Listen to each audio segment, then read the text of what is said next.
Sports. We are Baltimore. We are Southwest.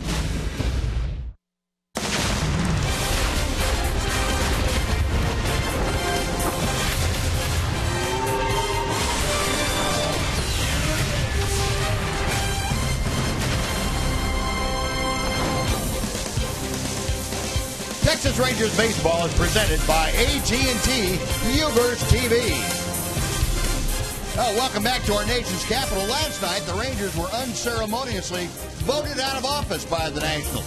This afternoon, they look to be in the winning party as they take on Washington in Game 2 of this 3-game weekend series. And welcome into an early edition of Rangers Baseball with Mark McLemore. I'm Steve Busby. Glad you could join us, and hope you're just finishing up your morning coffee and maybe a read of the newspaper.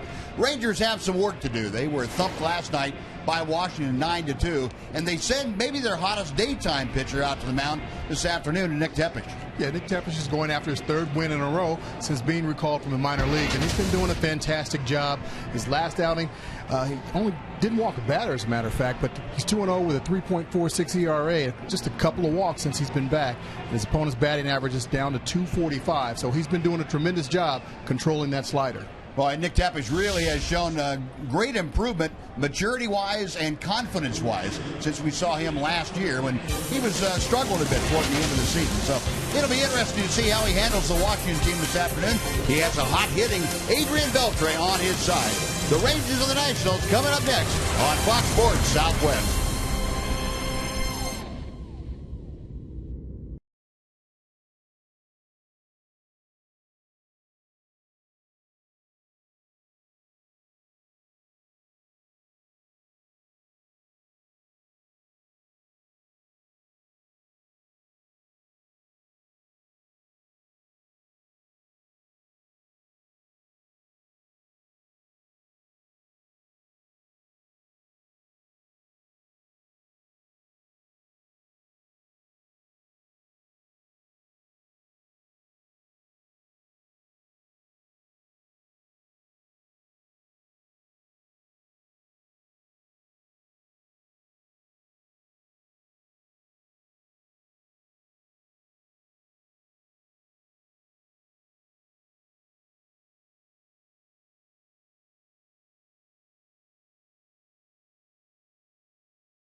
Brought to you by your Texas Ford dealer.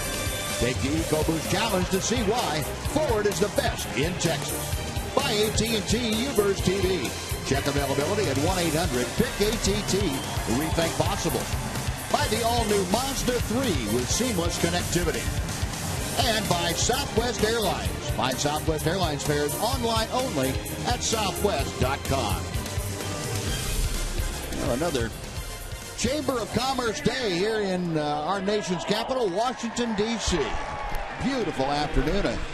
Light breeze blowing in from left field as the Rangers get set to take on the Nationals in Game 2. And here's the Southwest Airlines Texas Rangers batting lineup this afternoon. Shin-Soo Choo will lead off. He's in left. Elvis Andrus, the shortstop. Mitch Moreland bats third. Adrian Beltre bats cleanup. 4:17 on this road trip for the Rangers' third sacker. Alex Rios in right. Robinson Chirinos catches. Leonis Martin in center. Rougned Odor is playing second base, and Nick Tepish on the mound and at the plate here in a National League park. Here's your Sonic scouting report. Doug Fister, a 2-1 record with a 3.42 ERA this season. Just 4 starts, 17 strikeouts, and just a couple of walks. 1 walk, actually. 3 and 4 career against the Rangers, who really tend to hit him pretty well. He's jumped out in front of the count to Shin-Soo Choo at no balls and 2 strikes. And Choo gets fisted, rolls one down to LaRoche, who underhands to Fister covering, and that is out number 1. Well, Fister getting ahead with the fastball and then really running one in on Shin-Soo. Gets a slow roller for the first out. We'll take a look at the Nationals defense behind Doug Fister here this afternoon. McLaughlin left. Span in center. Worth is in right. You saw LaRoche at first. Espinoza and Desmond up the middle. Anthony Rendon, the third baseman, and Jose Lobaton is behind the plate this afternoon. Handling the 6'8" right-hander. 30 years old, out of Merced, California, and that would be Doug Fister. Here's Elvis. And the pitch just inside for ball 1. 252 the average. Elvis, one of the few guys in the Rangers starting lineup that hasn't hit Fister well. Takes inside comparatively well. Let's put it that way. 233 the average, including the postseason against Fister. 2-0 pitch. And that is on the outside corner, 2-1. Doug Fister, very much a command pitcher. He's not overpowering despite being 6'8". He throws a very good sinker ball, breaking ball, and doesn't get too fancy with stuff. Gets a lot of ground balls, doesn't walk anybody. No, and one of the reasons he likes to work quick. You see, he gets that ball, gets right back up there on the hill, and he's usually aggressive in the strike zone. Now the 2-2. Shot down right at the feet of Elvis Andrus. And we'll take a look at the forward leaderboard this afternoon, talking about Doug Fister and his walks per 9 inning. Active leader. Now, this is guys that hardly walk anybody. Fister right there at the top. Dan Herron and Cliff Lee and Jordan Zimmerman, all under 2 walks per 9 innings, and that's a great figure. Just outside, 3 balls and 2 strikes. Maybe I jinxed it. Maybe we can talk about that some more and coax a walk at him. Well, that's how it's been working. I know it. I know it. Fister to the wide, the payoff pitch, and a tapper foul. Elvis having to expand his strike zone as Fister threw him something other than a fastball on 3-2. Well, one of the things that makes Fister so tough is just his size. He's so tall, and he hides the ball for an awfully long time, especially to right-handers. And when he uncoils, you don't know which way it's going to go. He's got a lot of movement on his pitches, so it makes it really difficult for batters to see him. One hard hop down to Anthony Rendon, who throws out Elvis Andrus. That is out number 2. Well, as is his custom, Doug Fister with a couple of ground balls for the first 2 outs of this ballgame. Now you'll face Mitch Moreland. Mitch, a 4-game hitting streak. He has had exactly 1 hit in each of those 4 games. Batting average just a tick below the 270 mark. And Mitch has not enjoyed much success against Doug Fister, just 2 for 15. Moreland again in that number 3 spot. It looks like Ron Washington pretty committed to just leaving Mitch right there for the time being. That's out of play to the left. It is 0-1. You know, I think him being in that 3rd slot and Wash leaving him there is a couple reasons for that. One, it makes everybody else more comfortable. Instead of having one guy in the 3rd slot one day and another day, you know, you've got another guy. And the other thing is, really, this is pretty much the only guy that can really be in that 3rd slot. I think Adrian Beltre, I think Wash likes him in that 4th slot. And I think with Rio swinging the bat the way that he's doing, leaving him in that fifth spot, not trying to move him anywhere else, let those guys continue to swing the bat the way that they've been doing in their spots. Yeah, trying to get Alex to hit the third spot just didn't work, and Alex never looked comfortable. No, I think, like we said the other day, some guys, when they move into that third slot, they may try to do a little bit too much because they know that's a production spot. 1-2, the count to Moreland. And time called. The home plate umpire this afternoon, Laz Diaz. He's pretty animated back there. He's bouncing around and a lot of energy for the veteran umpire. Now Pfister reading the signs. And again to the wind, the 1-2 to Moreland. 2 balls, 2 strikes. You can see from the radar gun readings, Doug Pfister, not a exceptionally hard thrower. He'll top out in the low 90s, 92, 93 at times. But he pitches right around 90, 88 to 91, that pitch inside. But he throws a cut fastball, a hybrid slider, if you will. It's not too much slower than his good fastball. He'll run the ball away from left-handed hitters, sink it. He's very crafty. If he were left-handed, you call him a crafty left-hander. And Mitch got one right on the knuckles. And Pfister will underhand to the row. 3 ground balls, 3 outs. The Rangers gone in order in the top of the first after a half inning. Rangers nothing. Nationals coming up on Fox Sports Southwest.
In the first. Now Washington coming to bat. Here's the Nats lineup is put together by Matt Williams. Denard Span leads off. He's the center fielder.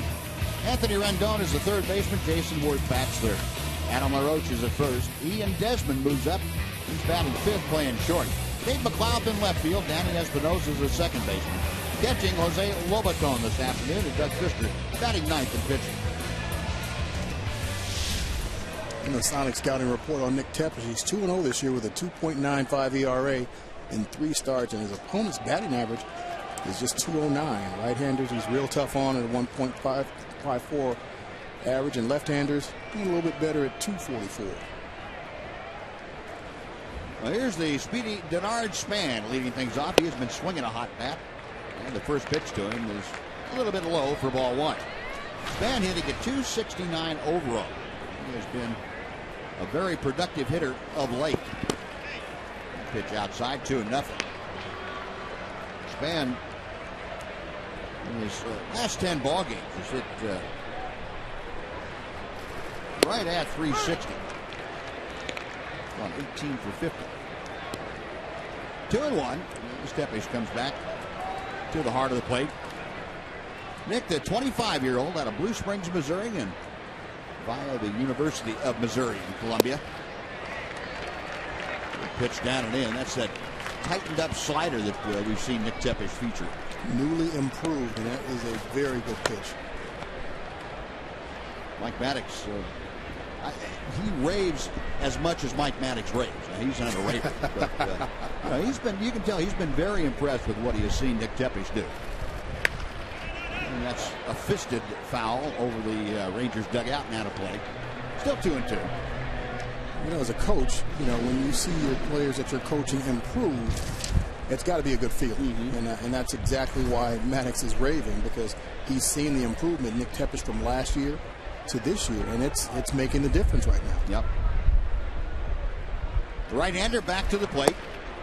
And a check swing on that slider down and in. The count has gone full, so Span, leading off, has run the count all the way out. Anthony Rendon, the third baseman, waits to be next. Just underway in the bottom of the first inning. A scoreless ball game here in Washington, D.C. Payoff pitch from Tepesch. A little pop foul, that again over the Rangers dugout. This one back about 10 rows. We'll try it again. This band making Tepesch work a bit here for the first batter of the ball game. This will be the 8th pitch coming up to Gennard Span. As a leadoff hitter, that's what you want to do, especially right at the beginning of the ball game. Make that pitcher throw as many pitches as you possibly can, not just for yourself, but to help your teammates out to see what he's featuring that day.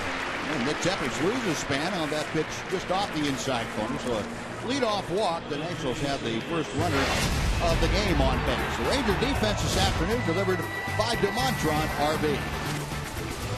Shin-Soo Choo in left, Leonis Martin in center, Alex Rios in right. Infield of Moreland Odor on the right side, Anderson Beltre on the left side. Robinson Chirinos behind the plate today. And Nick Tepesch is on the hill. Well, Nick, after one hitter, will have to go from the stretch with Span at first. And he will work on him just a little bit over there. Anthony Rendon, the number 2 hitter, playing third base. And Rendon, a .255 average, but he has some pop. 5 home runs, 26 driven in.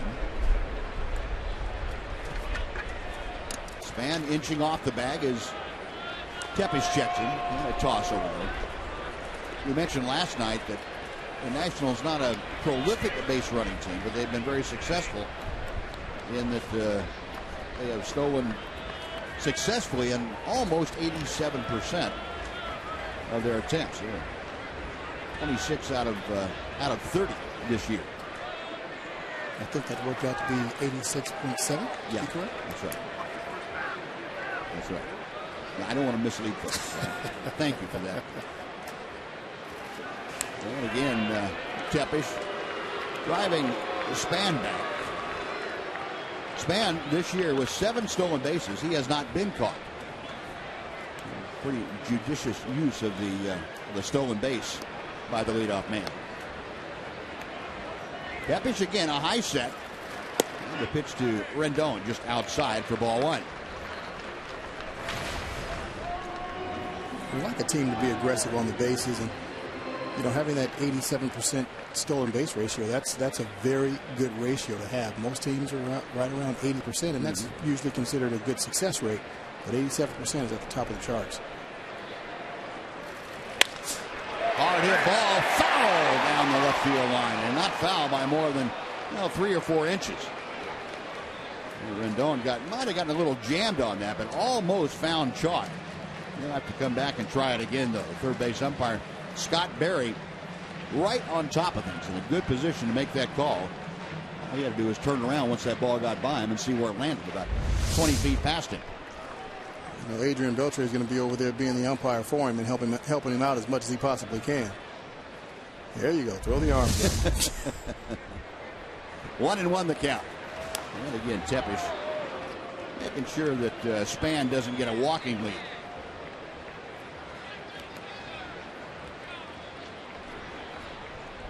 Rendon did not spend much time in the minor leagues, just 79 minor league games before being promoted to the big club. The slider just off the outer edge, 2 balls and a strike. There's 79 games in the minor leagues. That tells you that with this Washington Nationals organization, really thinks about Rendon, that he's a special player. There aren't many guys that have spent that little time in the minor leagues and come up to the big leagues and had success. Span kind of dancing around, and Nick Tepesch fortunately caught him out of the corner of his eye.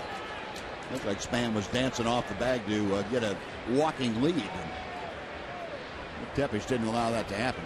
Robinson Chirinos quite a weapon for the Rangers, though. 13 caught stealing. They've got Span here to throw, and he is out as Elvis applies the tag. So Span kind of acting like Tepesch was a left-hander. He was going on first move. Yeah, Tepesch caught him. Yeah, I think what he was trying to do was trying to catch him, just before he went to the plate, because he knows Chirinos is back there. So a lot of guys, you'll see a lot of guys hop, and then that pitcher will start to the plate, and then that catcher has no chance. But Tepesch was very aware of him and was able to catch him on that one. See Mitch Moreland doing exactly what that first baseman's supposed to do. He came and got the ball and then threw a strike down to Elvis at shortstop to complete the out. Rendon, a high fly ball down the right field line, but the wind blowing in from left field pushes that into foul territory. It's a good thing, because no way that Alex Rios could get over there and make the grab on that. The breeze around 8 to 10 miles an hour, blowing in from left. Beautiful blue skies, just a few puffy white clouds off in the distance. So Span caught for the first time this year stealing. He was that goes down as a caught stealing, pickoff caught stealing, and he is now 7 for 8. So perfection has found its way out of his game. 2-2, the count to Rendon when the base is empty. Nick did a good job of making sure that. Ball hit well to left field. Schuler's going back. It's over his head, and it's out of the ballpark. Into the Ranger bullpen for Anthony Rendon, his 6th of the year. And the Nationals lead 1-0.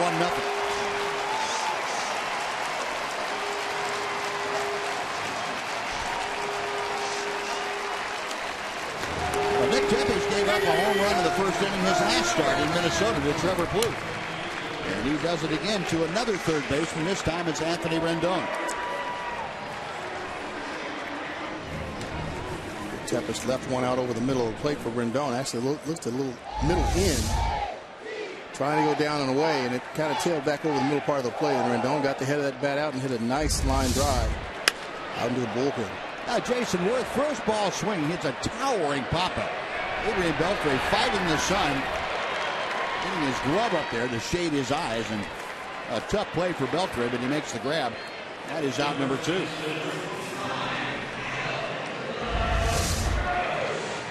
See Chirinos set up down and away, wanting that ball to go break down and away a little bit, but it came back over the middle of the plate. And that's a mistake that Rendon did not miss.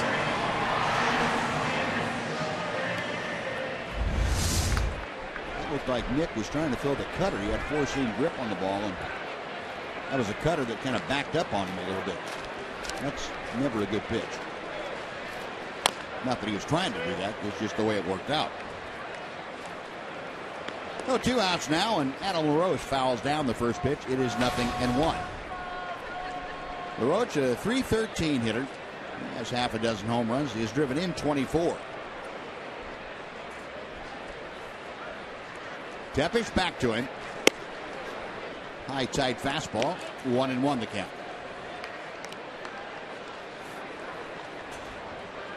LaRoche was on the 15-day DL. He had a right quad strain, kept him out of action.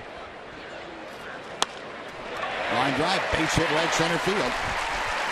Well, LaRoche continues to swing the bat well against the Rangers in this series. He is aboard with a 2-out single. It'll bring up Ian Desmond. LaRoche is just a very, very solid hitter. He hit the ball the other way, and he hit it a long way the opposite field. And if you come inside to him, he can definitely pull on it too. And he got a fastball out over the middle of the plate. And a line drive in the right center field.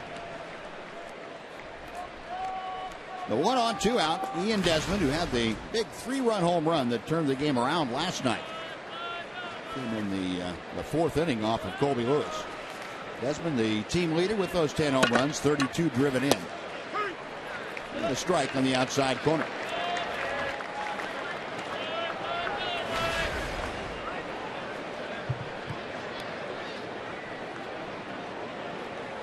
the last original Montreal Expo in the Nationals organization.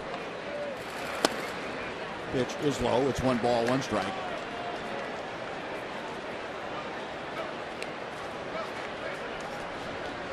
Well, when they were the Montreal Expos, they had a awesome minor league record in promoting guys, and saw a few of them. Gary Carter and Andre Dawson, and Vlad Guerrero, just to name a few that come to mind immediately. Randy Johnson, that's right. Pedro. Yeah, Pedro. They developed him, and with the way things were in Montreal, couldn't afford to keep him. And, all those guys going on to great careers away from their original franchise. 1-2 pitch off the plate. And our producer Kurt Dykert getting in the middle of things. Bartolo Colon, that's another good one. He's still throwing. Yeah, and maybe for the next 15 years too. He's something. Tepes, you check the first, the 2-2 pitch. Just off the outer edge, couldn't get Desmond to offer at it. The count is now full. So with 2 outs and the full count, Adam LaRoche will be off and moving with the next Tepes pitch. If Desmond is able to extend this first inning, Nate McLeod, left fielder, will be ready coming in from the on-deck circle. Payoff pitch got him swinging with the breaking ball, and Desmond down on strikes. National strike first. They get a run on 2 hits. Anthony Rendon's home run, the point for the Nationals.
Rangers find themselves in a 1-0 hole. Another day game for the Rangers. 5 of 6 on the road trip or day game, but the guys are learning how best to manage the day games.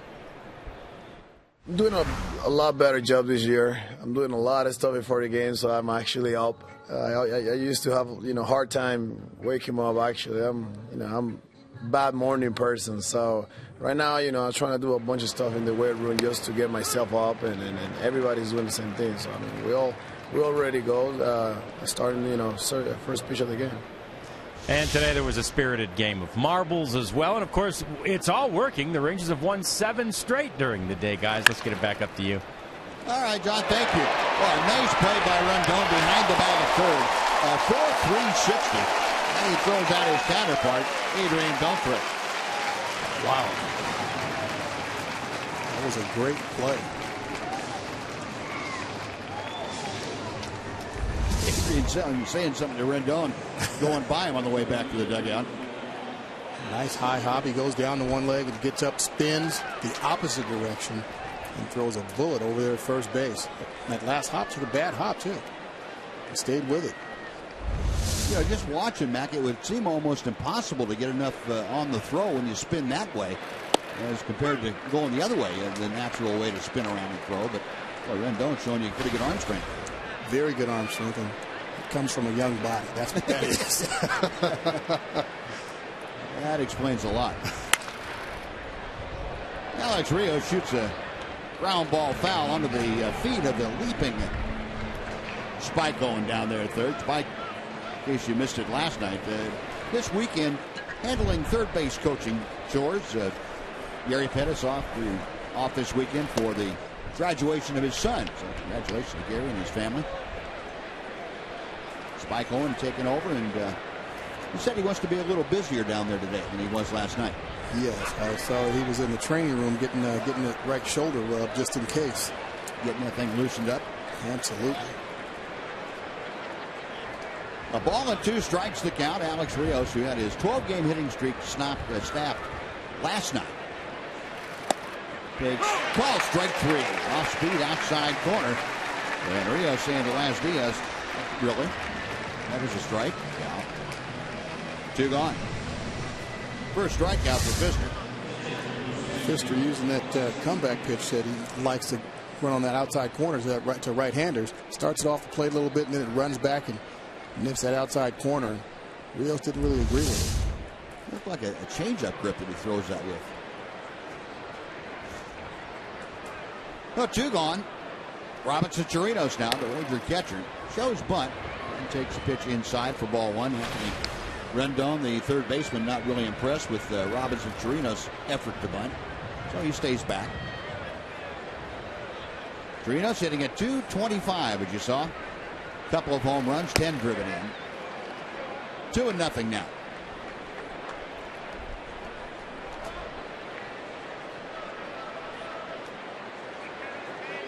Fister, a long look in, goes to the wind, and a foul ball.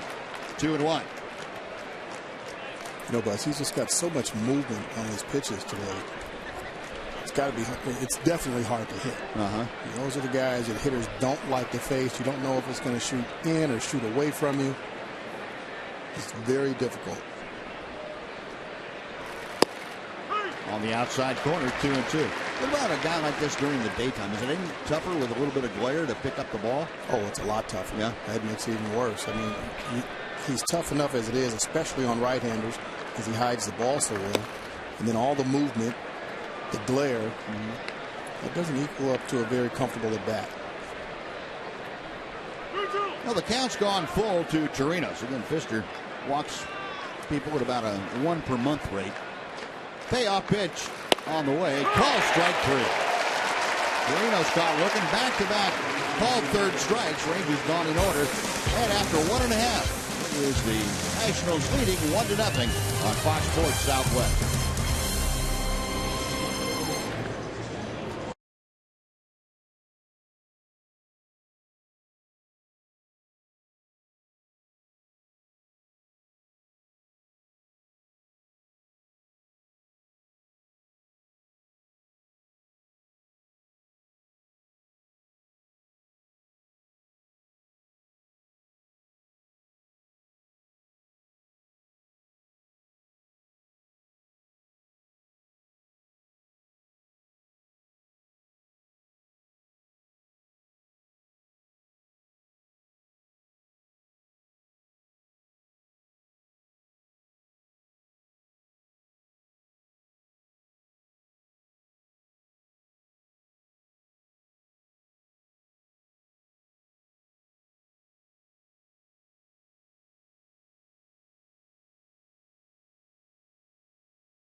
get it chosen to be shown on our upcoming broadcast. That's all thanks to the good folks at AT&T. Just use hashtag Southwest Fan Photo. And, your photo might be selected to be aired sometime during the season on one of our telecasts. We will show you today's selection a little bit later on in the ballgame. A beautiful day. Well, this whole road trip for the Rangers couldn't have been any better. You talk about three cities that, you can catch some bad weather in Detroit, Minneapolis this time of year, and here in Washington, D.C., but it has been just spectacular weather for all the Rangers on this trip.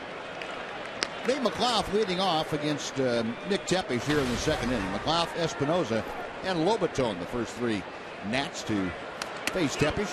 Foul back. The hot-hitting Dave McLeod, that backswing got Robinson Chirinos and almost knocked him for a loop. And that's why you see so many catchers wearing either the full wraparound mask like Robinson has, or wearing a helmet under their mask. Traditional catchers can mask. And this is why. Bam! Just imagine that happening without a helmet on your head. Wow. That'll stun you real quick. That's with protection like that. Chopper foul on the first base side. Still 0-2.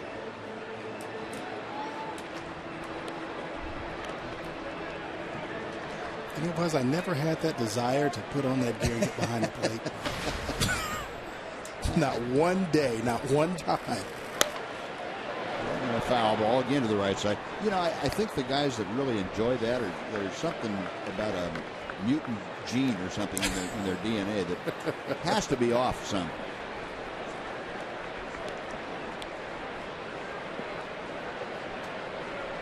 Just imagine Robinson now trying to catch Tepesch with his eyes still crossed from being hit in the head. Tepesch sinking that ball low out of the strike zone. It's 1 ball and 2 strikes. It definitely takes a special breed.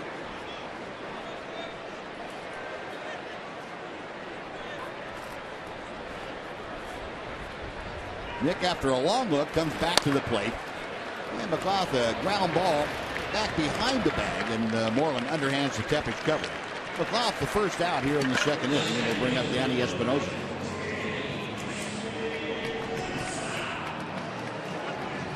Folks, we invite you to celebrate Alumni Legacy Weekend and the induction of Ambassador Tom Schieffer into the Texas Rangers Baseball Hall of Fame. Join us at the Dr. Pepper Texas Rangers Hall of Fame luncheon. That's coming up on Friday, August the 22nd. Tickets are on sale now at TexasRangers.com/Hall of Fame, or you can call 817-436-5933. Always a great time, and certainly with Tom Schieffer going in this year, a special thrill for all the folks that really feel connected through Tom Schieffer to the Texas Rangers baseball in North Texas. Yanni Espinoza takes the pitch up high for ball 1. Espinoza hitting at .205, but he has half a dozen home runs. And despite hitting down the order, he's driven in a dozen. 1-0 pitch. Left center field, that is trouble. It's up the alley. Leonis Martin walks him to come off the wall. Chu plays the carom, and into second base with a ringing double up the left center field gap. Here's Yanni Espinoza.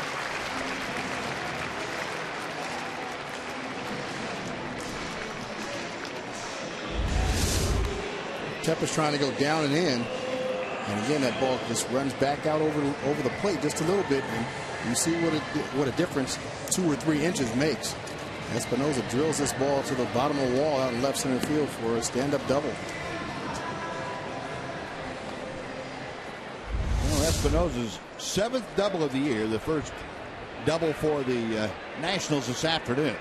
Espinoza in scoring position. Jose Lobaton, the switch-hitting veteran catcher for Washington, swings through a Tepesch breaking ball. It is 0-1. Lobaton up there from the left side against the right-hander Tepesch.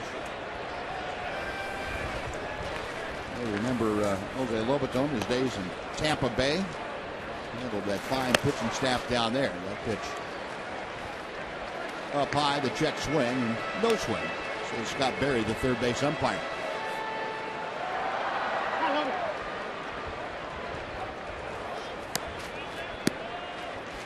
1 on, 1 out. Washington on top, 1-0. We play in the bottom of the second inning. And the slider is off the plate inside. It's 2-1 now to Lobaton. Lobaton hitting 8th, and with the National League rules in effect, no DH. You've got the pitcher coming up next, and this would be a spot where you wouldn't give in even to a number 8 hitter. No, you've got to be smart about it and not leave something out over the middle of the plate just because you want to get a strike. Now 3-1. Tepesh walked the leadoff here today. Bernard Span. That's the only free pass that he's issued. Right-hander, a long look into the plate. Now he is set. Breaking ball on 3-1. Gets a swinging strike. The count is full. So if you're Lobaton and you're hitting 8th, you get a full count like this, you might just take a chance and look for a breaking ball on 3-2 and see if you couldn't drive it someplace. And from a pitcher standpoint, if you're going to throw a breaking ball, you want to make sure it's a good one. It's not just a get him over slider. Nick picks out a sign. He comes set. A check of second. Payoff pitch. Fastball ripped to right center field. Going back is Rios. He was at the wall, and that ball's gone. Just above the out-of-town scoreboard, Jose Lobaton with his second home run of the year, and Washington is on top 3-0.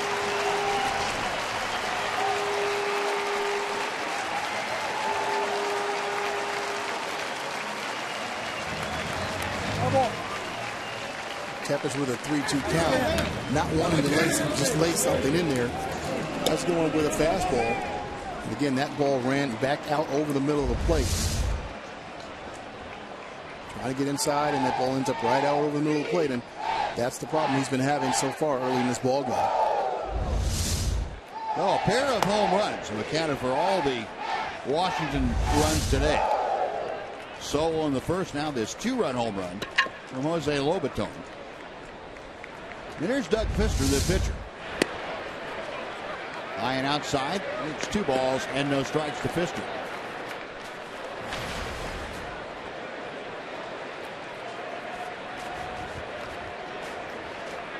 Doug, a career 190 hitter. And he takes a strike. Fister out of Fresno State. He was on the teams that featured Matt Garza and Tanner Shepherds for the Bulldogs. And he lost one to left center field. Just had him shaded over that way. That ball slices back to straightaway left, and Shin-Soo Choo able to make the grab. That is out number 2.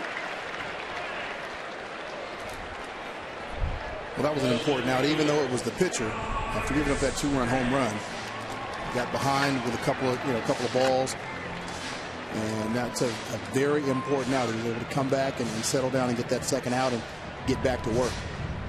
Imagine Ron Washington is probably second guessing himself right about now about not going ahead and ordering the intentional walk of Lobaton. Once you fall behind 3-1, and I'm sure Wash has confidence in Shepard to recognize the situation and not make a pitch in the middle of the plate. Just didn't get it done. But I think from a manager's standpoint, you're probably kicking yourself a little bit and saying, I should have taken the decision out of his hands. Yeah, and usually that's something that the pitcher decides. You know, hey, I've got, this is what I've got coming up next. I see the pitcher on deck. I don't want to give this guy something too good to hit. Yep. Yeah, it's certainly the pitcher and the catcher bear the brunt of the responsibility. But I think as a manager, from a manager's standpoint, you're probably a little angry at yourself for maybe not making that choice for him. Right. When you don't play into these rules very often, let's put it that way. The Rangers, being an American League club, you see these. You play in National League parks 9 times a year, or whatever it is, 10 times a year. So it's not as part of your normal thinking in the progress of a game. 0-2 pitch to Span, base hit to right center field. Well, Bernard Span has walked and now has a 2-out single. He is aboard for Anthony Rendon.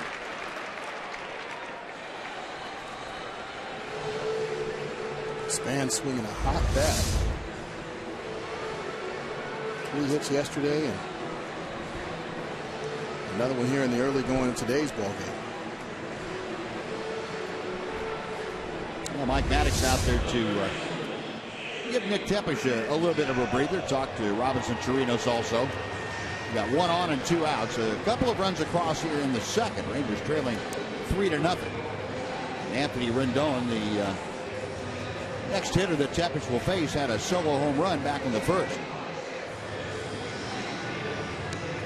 Conference concluded. Here comes Rendon. 3 runs on 5 hits for the Nationals. Rangers have yet to have a base runner in the first 2 frames. Rendon now with 27 runs driven in, I should say. He's second on the Nationals club with those 27 RBI. Tepesch a long look at first, and the pitch is a knee-high strike.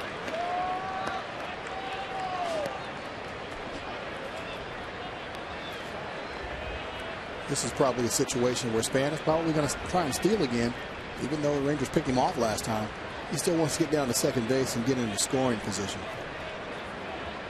Pretty good lead for the speedster at first. Low and outside, 1 ball, 1 strike. Chirinos having to scramble around, that ball kind of kicking away from him just briefly. Span, as we mentioned, 7 out of 8 now after being caught stealing in the first inning.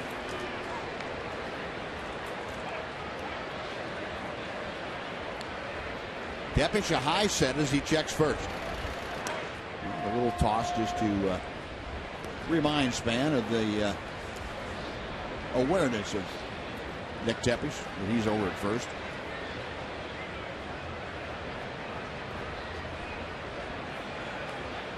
Right-hander ready.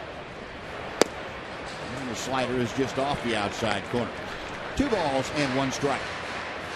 And the Nationals have forced Nick into a lot of long pitch counts. He's approaching 50 pitches in the second inning.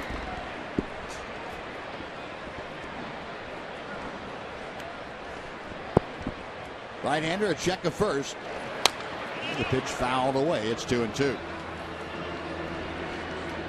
Span's not as jumpy over there this time as he was last time. Put a few rocks in his pocket to anchor him a little bit better at first.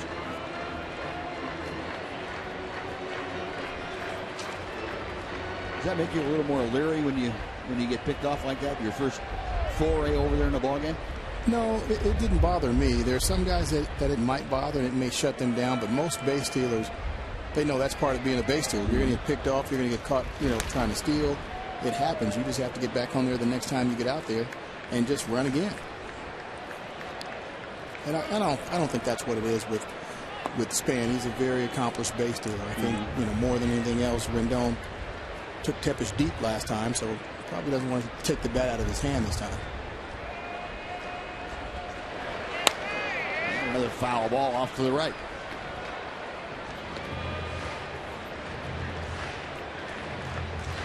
Rendon 2 for 5 in last night's ball game. He is 4 for 15 now in this 4th game of the homestand for the Washington Nationals.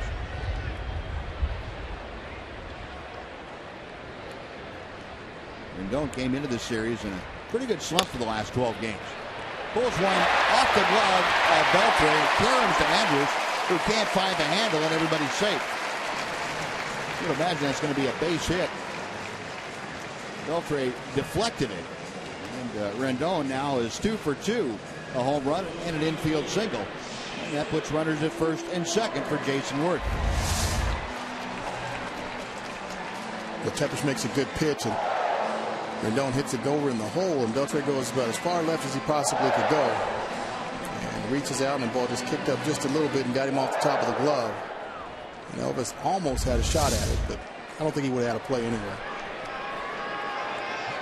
A 2 on, 2 out, Worth, and a foul pop to third his first time. And takes strike 1. Last time up, he was swinging at the first pitch and popped out. Well, he takes a strike. Worth had a big night last night, 3 out of 5 in that Nationals win. 289 the average. And the big right fielder. Foul back. You need to be careful out there. that guy a chance to extend his arms. Worth not one of those guys that has a huge long swing. He's pretty quick. But boy, you give him an opportunity to go ahead and extend those arms and get extension through the hitting zone. You can hit the ball a long way. Yes, how do you approach guys that, big guys with long arms like that? Try to make them aware of the pitch inside. A looper foul. And by that, I mean you throw one or two pitches in there to make them aware that I'm going to throw in there.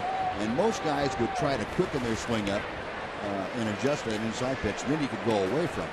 But if I started away and just tried to stay out there, good chance someone's going to get hurt on the infield or the outfield. And it might have been me going back up the middle. So I tried not to do that. And that pitch just a bit low. It's 1 ball, 2 strikes.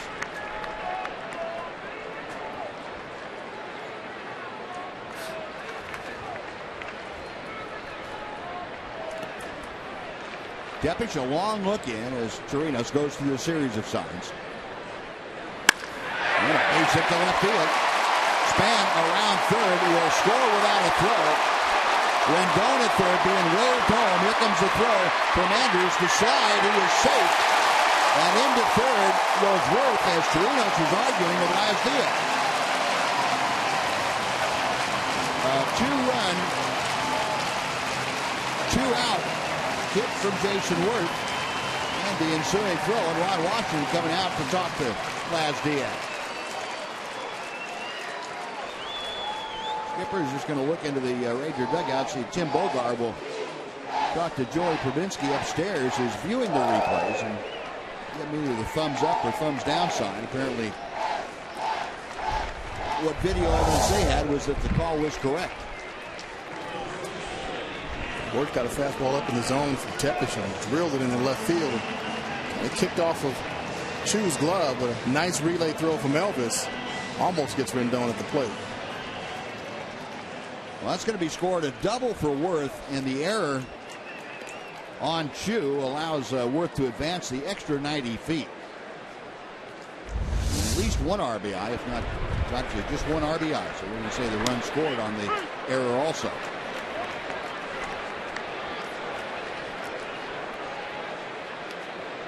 Well, 4 runs across in the inning. It is 5-0 Washington just in the second inning. Adam LaRoche takes low and outside. It's 1 ball and 1 strike. Well, the Rangers, as we talked about last night, they come into the series playing very good defense. And last night they committed 3 errors. This afternoon, an error here in the second inning. So defense kind of failing when it had been extremely good. It was maybe been left in Minneapolis. It's on a later flight. Yeah, it's not been good these last couple of days. And it seems though when they make one error, they tend to make them in bunches. Yeah, you're right. Swinging strike evens the count at 2-2.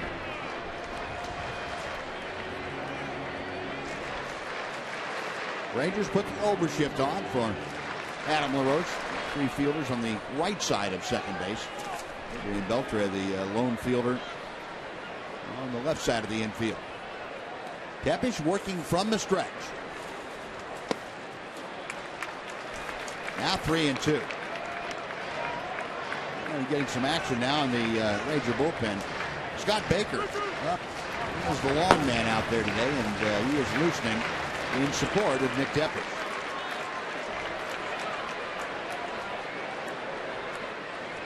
Jason Worth, after the double and the RBI, is at third, and the pitch inside for ball 4. And the 2-out onslaught continues. 4 consecutive Washington hitters now have reached base with 2 outs. That is the second walk today issued by Nick Tepish. And he will face the number 5 hitter, Ian Desmond. Desmond is the 9th hitter that Washington has sent to the plate in this second inning.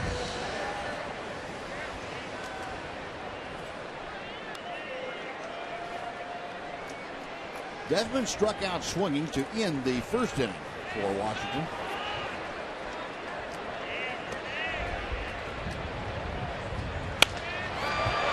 Beltre flags that down. Goes the short way to Odor, and the force play ends the inning.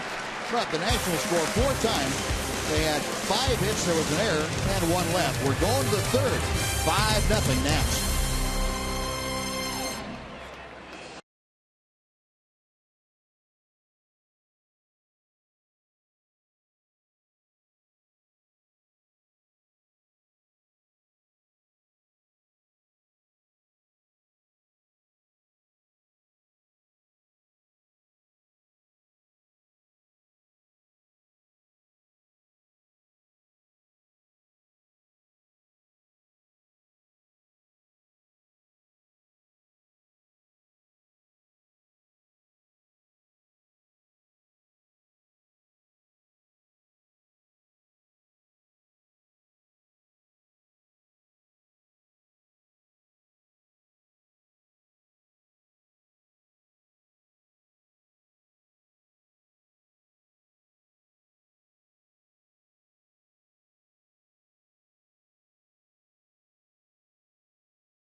Streaming sports service is celebrating 12 years.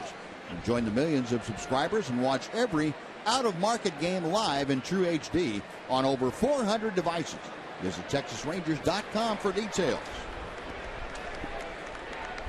Rangers come to bat here in the top of the third inning, trailing 5-0 to Doug Fister and the Washington Nationals. The bottom third of the order, Leonis Martin, Rougned Odor, and the pitcher spot of Nick Tepesch.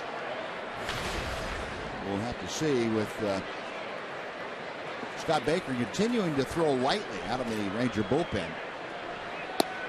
There's a strike to Leonis Martin, a .277 hitter. Leonis a couple of home runs, 16 RBI. 2-2 now. Fister has retired the first 6 Rangers that he has faced today. 4 ground balls, 2 strikeouts.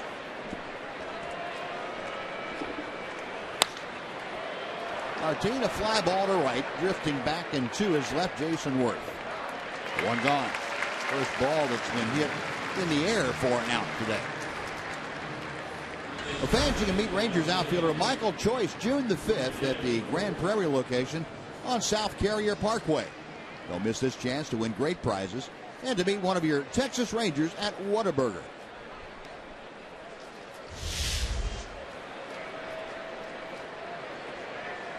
There is Michael Choice.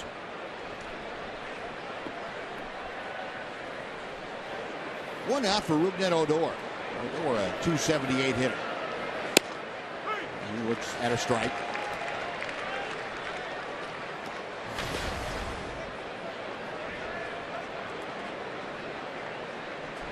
Odor, a home run, 10 RBI. Late swing and a miss against Fister. Odor now down in the count, 0-2. Yeah, this is a tough assignment for Ruby today, facing a guy like Doug Fister with all the movement that he has and seeing him for the first time. Learning experience? Definitely a learning experience. What a way to learn.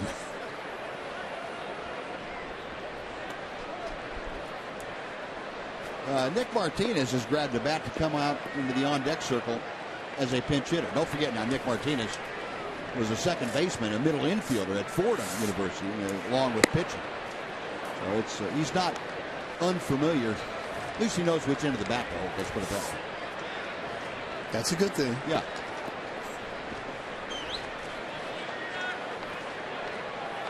2-2 pitch to Odor.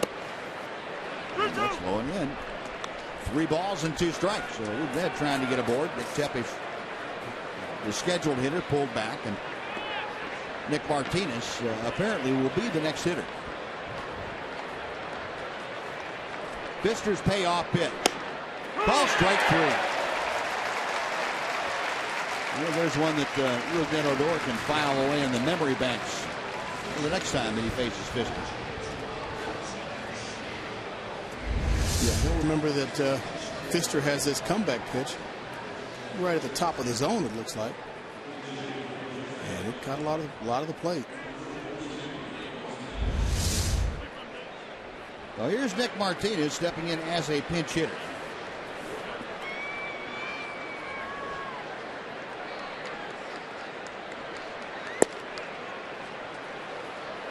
One ball and no strikes. So Nick Tepesch finished for the afternoon after missed a couple of innings of work. 5 runs, 4 of them earned on 7 hits. A couple of home runs. Pitch in at the knees to Martinez. It's 1-1. I know people are saying, well, why is he pinch hitting the pitcher with another pitcher? Well, like you said, Nick Martinez was a hitter in college, so he knows how to handle the bat.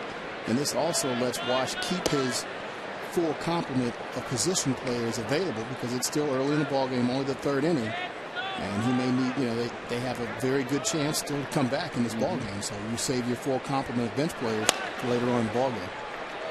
He had a 3-hop route to second base, and that'll do it. So Martinez is a pinch hitter now, 0 for 1. Rangers gone in order. Fister's retired the first 9 that he has faced. 2.5 in the books. It's the Nationals leading 5-0.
Join Southwest Airlines in celebrating the arrival of nonstop love. Go to southwest.com/RangersLove to enter to win round trip tickets.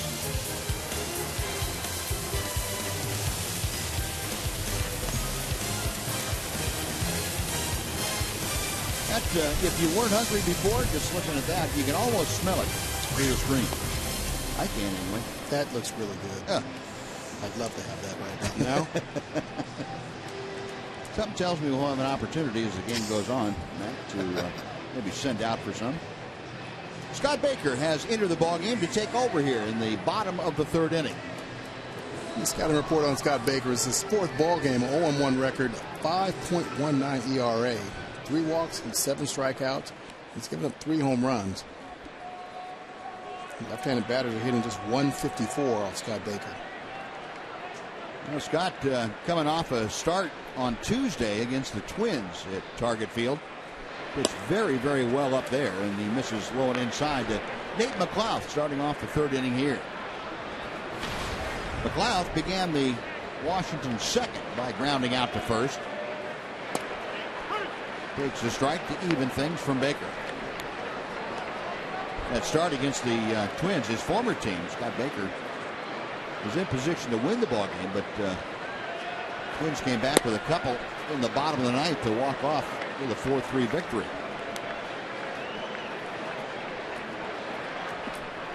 He definitely pitched well enough to win that ball game. Left him in a great position. 2-1 pitch to right field. That sends Alex Rios back to just at the edge of the warning track to haul it in. And McLeod is the first out here in the third.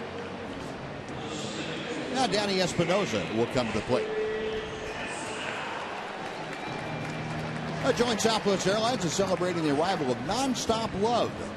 Just go to Southwest Airlines, or Southwest.com, I should say, Rangers Love, to enter to win round trip tickets.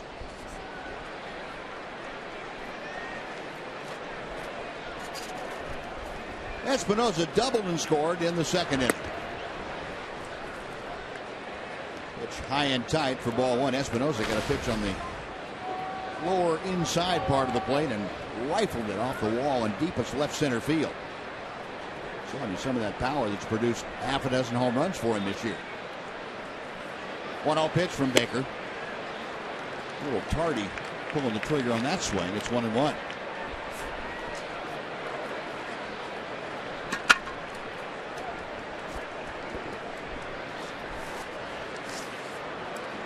Espinosa taking his time getting back in there. Baker to the wind and the 1-1 pitch. 1-2. Espinosa, the switch hitter. Pretty good power from both sides of the plate. Doesn't look like he favors much power-wise from either side.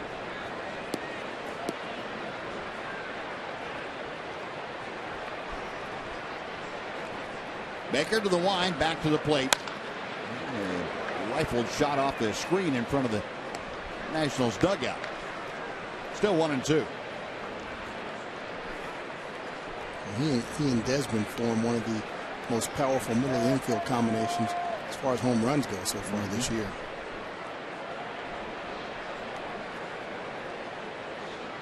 Espinosa with 6 and Desmond with 10 of them. They have the best combination in all of baseball as far as middle infielders with home runs. Colorado is second. Tulowitzki and whoever happens to be playing second base. There you go. I was going to say Tulo's got it all by himself. Yeah.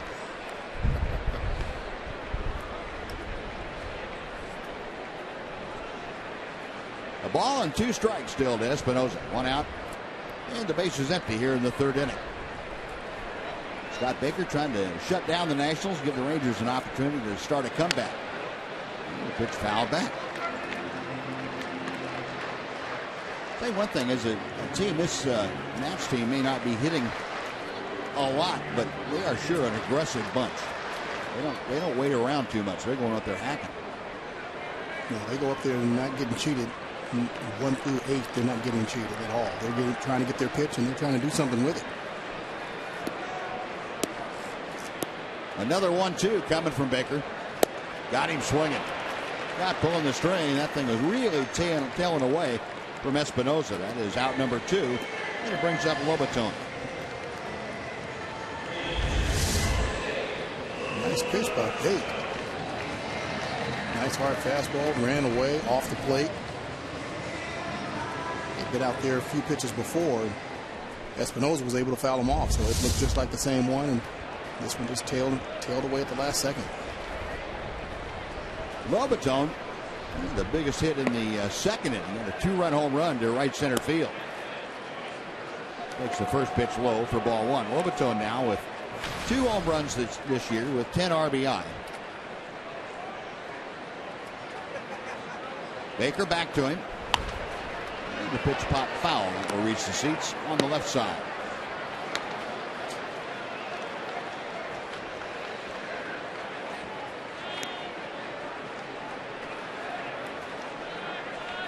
Lobaton got off to a pretty good start, but boy, since the first part of May, he has really been scuffling. Hitting just 129 coming into play today. That home run hopefully won't get him jump started, but certainly moved him in that direction. 2-1 the count.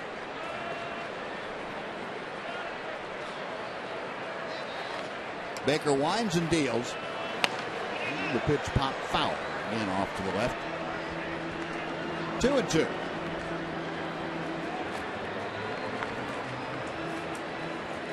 Luke is really being aggressive with his fastball, looks like, today.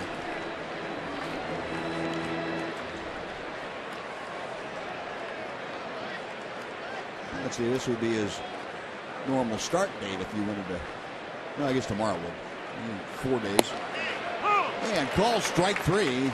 Nailed down the inside corner to Lobaton. So a 1-2-3 inning with a couple of strikeouts for Scott Baker. We're going to the fourth. 5-0 Washington.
Next visit to Globe Life Park. Just enter Dr. Pepper as a coupon code at TexasRangers.com/specials. Or you can bring any Dr. Pepper can to the ballpark for savings of at least 25% on most Sunday through Thursday games. This offer is good through July, and it's a perfect way to celebrate the start of summer.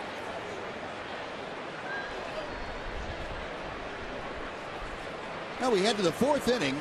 And it will be the top of the order for the second time to face Doug Fister. Fister has retired the first 9 in a row. He will face Shin-Soo Choo to start things off, and the first pitch of inning number 4 is fouled away to the left by Choo. Choo grounded out to first base as he led things off here this afternoon. Shin-Soo, as we had mentioned, scuffling a bit on this road trip. 1-1 the count. Choo now just 7 for 35, so right at 200 in the first 9 games of this trip. Going the other way, and that's out of play to the left. The count moves to a ball and 2 strikes. And you go back over a longer period of time, almost double that, 22 games. Shin-Soo hitting just .202. So this is kind of a prolonged downturn for the Ranger leadoff man. Check swing. He did not go around on the appeal down to third base. Look at this. Choo, very, very good at waiting until the last possible minute to decide to swing the bat or not swing the bat. And he was able to hold up on that one. 2-2 pitch. And that is inside. 3 balls and 2 strikes. You know, Buzz, I think, you know, his hitting was coincide with him hurting his ankle. Yeah. And I just don't think he's able to generate a whole lot of balance or anything off that back ankle, which is his left ankle. Pulls this on the ground to first. LaRoche overhands the Fister this time, and for a second straight time, Choo is out First baseman to the pitcher covering. Well, one away for Elvis Andrus. That's a good point, Matt. You don't think about your feet being hurt affecting your hitting too much unless you've tried to do it. Sounds like you tried to do it a couple times. A time or two. Didn't work out too well. No, that's not a good thing. Especially for a guy who's got some pop. You've got to pivot on that back foot. You've got to keep your weight back there on it. And when you've got a sprained ankle, those are two tough things to do with it. Elvis, a ground ball to third back in the first inning. Takes outside for ball one.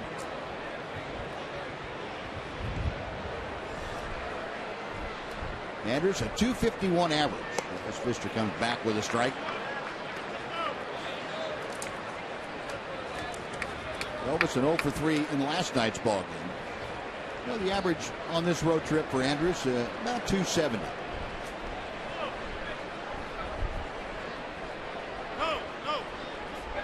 Pfister kind of looking over toward the Nationals dugout. Somebody yelling at him. Swinging strike. It's 2-1.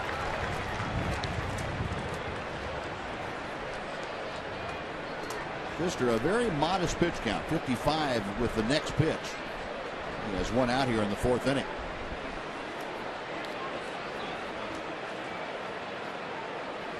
Big right-hander okays the sign, goes to the wind. And misses outside. 3 balls and a strike. We've got 2 and 2 on our scoreboard. The scoreboard here apparently inaccurate. Hard hit ball by the third baseman Rendon and down the line. Elvis making the turn at first. He's going for 2. The throw not in time. Elvis sliding in there as he shot one by Rendon, and he becomes the first Ranger base runner of the afternoon with that double.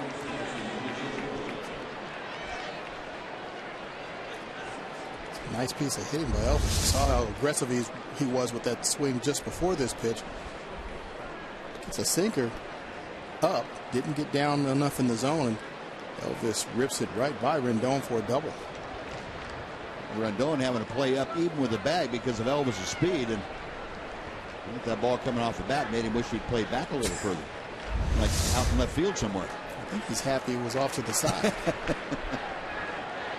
Now here's Mitch Moreland trying to pick up Elvis.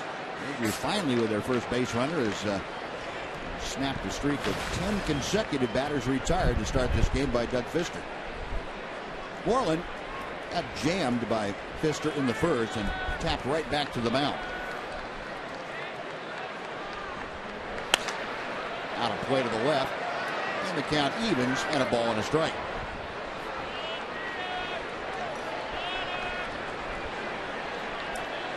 Mitch has been on base despite his rather low batting average lately. 23 of the 26 road games that he has played. So Mitch, like many of the Rangers, faring better statistically away from home. Rangers coming into play today continue to lead all of baseball with the .283 road average. And 10 points higher than Baltimore, which is second. And Mitch chopping that foul off his foot. He's going to have to walk that off a bit as the count moves to a ball and 2 strikes.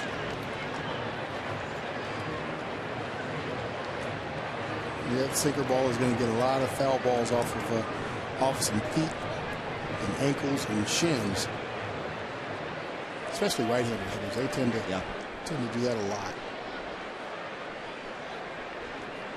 A little bit tougher, I think, for a right-handed pitcher to get the ball in to a left-hand, to get it down in where he's going to foul it off. Most left-handed hitters are pretty good low ball hitters, and you tend to shy away from working down and in. Now Mitch back in there, a ball and 2 strikes the count. Pfister back to it. Got him swinging. Pulled the string, and Mitch out in front. That is strikeout number 4. There are 2 gone now, and Adrian Beltre coming up.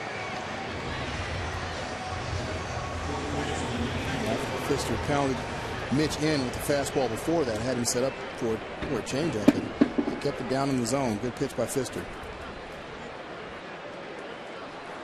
Adrian hit a shot right down the line. It was picked off by Rendon, the third baseman. great play to throw out Beltre back in the first inning, or second inning, I should say, his first time up. And he takes a strike here. It's 0-1. Beltre hitting .405 on this road trip. 5 RBI in the first 9 ball games. He has also scored 7 times. That ball is hit high and deep to left. It's hooking down the line, and it will go well foul. Beltre just a little bit out in front of that. It sounded like he got it off the end of the bat a little bit too. Yeah, it sounds like he cracked it. I guess not. Wow, just pulled the trigger just a little too soon on that hanging breaking ball. The count moves to 0-2. Elvis with his lead away from second. And Fister coming inside that time to Beltre. Spike's getting a workout over there. Yeah. Going having to have eyes in the side of his head. Watching Andrews out at second base and trying to make sure Beltre doesn't drill him with a line drive. Oof. Those little shortstop moves he has.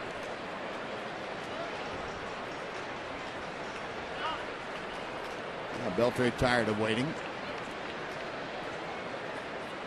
No balls, 2 strikes. Andrews at second with 2 outs. Here in the Ranger fourth. And Beltre backs out again. You know, that can't be comfortable being Spike right now. That third base boxer down the line a little bit, and you got to pull a hitter up. Need to back off the line about another 20 feet. Or sit in the railing of the dugout. Inside, and yes, a foul tip. Adrian checking his swing, and just couldn't get the bat out of the way. Ball off the glove of Lobaton all the way to the backstop. Still 0-2.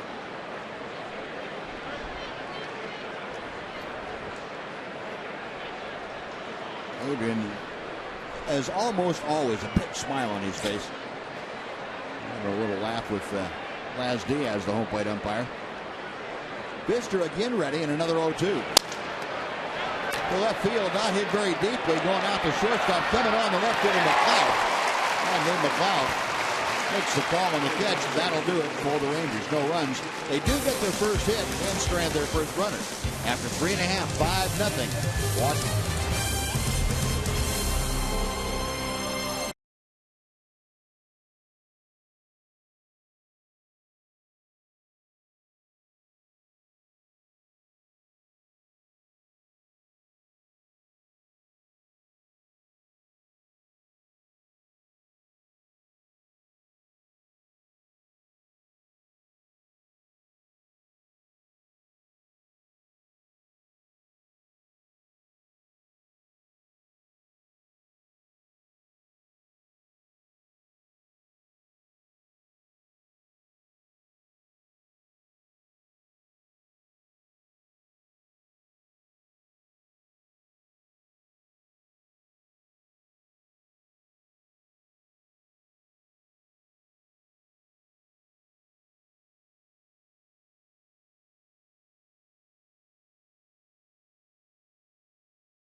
Presidential race takes place here at Nationals Park. How about this? Thomas Jefferson leading Abe Lincoln and Teddy Roosevelt as they come down to the wire.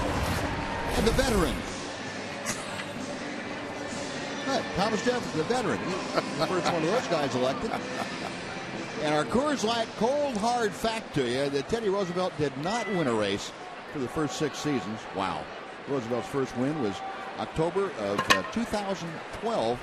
525 race dry spell. You know, we talk about slumps. That is a slump. He should have retired. But knowing him, he'll come back and try it again 4 years down the road.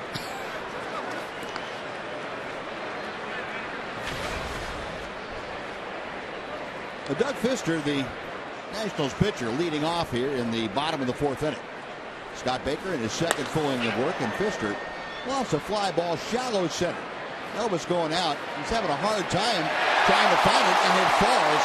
And Fister is aboard. Leonard Martin couldn't quite get there in time. Elvis squinting up, trying to find the ball in the sun-drenched sky, and could not come up with it.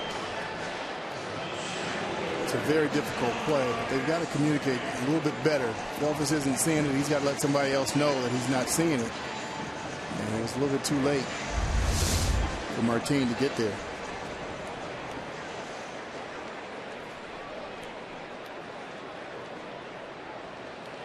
Look at that. You can see the sun. You can see the sun shine off of his glasses. And Martin not having his glasses on. Way up on top of his hat? Yes. Good spot for him. So that's going to go as a base hit to start off the 4th inning. That takes the Nationals back to the top of the order for Denard Span, who is 1 for 1, a walk and a single. For all you younger players, if you're going to take sunglasses out to the outfield with you, put them on your head, on your face, not on the top of your hat. Alex Rios able to run down that Span shot to right field, right at the wall. And Denard hit that ball harder than he hit his single, but he has nothing to show for that one as Alex able to chase it down for the first out.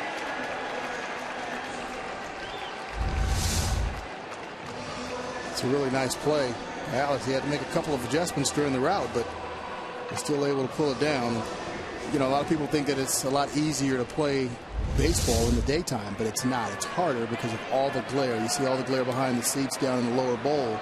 So especially line drives and depending on the sky, it can be very difficult to pick that ball up. And when it gets warm like this, you see a lot more light-colored shirts in the crowd.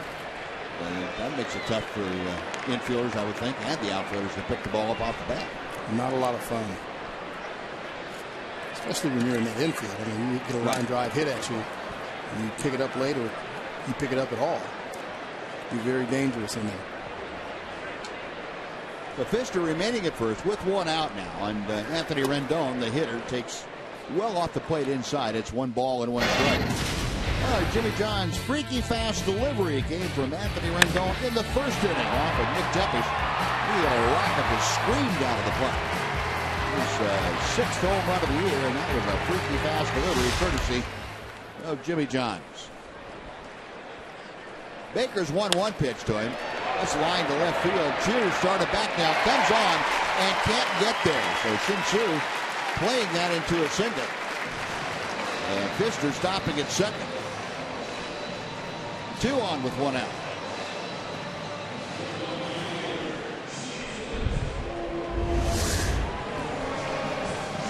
Baker throws a fastball, and Rendon hits a nice low line drive. And Chu might not have picked it up. Actually started back and wasn't able to come in and make the adjustment to make the play. 9 hits now for the Washington Nationals. They had 15 in last night's ball game. And this for a club that wasn't swinging the bats well at all before the Rangers came into town. And Jason Worth takes a strike. It is 0-1. Worth had an RBI double his last time up. Drove in his 22nd run of the year. He's got Fister at second, Rendon at first here in the 4th inning. Baker a check of second, a couple of looks back there. He hits the outside corner. 0-2 the count. As you joined us late, Scott Baker took over for Nick Tepesch to start the 3rd inning. Nick Tepesch worked the first 2, gave up 5 runs. 4 of them were earned on 7 hits, 2 walks and a strikeout. Scott Baker came on and had a 1-2-3 third, but has given up a couple of hits with 1 out here. There's a shot to short. Bobble now the return throw not in time to get Worth. Elvis almost turned that line drive into a double play. If he caught the ball initially and not dropped it, with Pfister going to third base, he would have had the easy double play that way. But that was not to be. And now there are runners at the corners with 2 away for Adam LaRoche. Was able to stay with it and get the 1 out. Worth it's a nice 1-hopper. Always kept in front of him, was able to get the 1. Odor tried to turn it, but Worth can get down the line a little bit.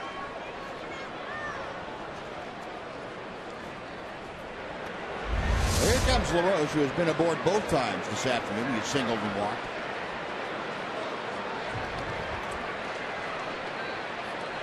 Baker's first pitch to him. The sinking fastball is just out of the zone. 1 ball and no strikes. LaRoche now hitting at .318. Look at the Ranger defense with the 3 infielders on the right side. Elvis about 5 steps to the first base side and second. Ground ball pulled foul out of first. Just foul. And Mitch Moreland holding Worth on, but that ball hit so sharply that Mitch had a dive that was a little bit late. Had that ball been fair, there's no way he could have gotten it. No, Worth pulled that ball down the line extremely hard at the head of the bat out. And when that pitcher goes to the mound or goes to the plate, that first baseman jumps off. And Mitch jumped off, and by the time he was able to get back, that ball was already by him. 1-1 the count as Baker sets. Now 2-1. Here's that last foul ball. You see Mitch coming off the base, and actually just 1 step, and you see just exactly how hard LaRoche hit that ball down the line. Mitch only hopped off 1 step, and it was still by him. 2-1 pitch. 2-2.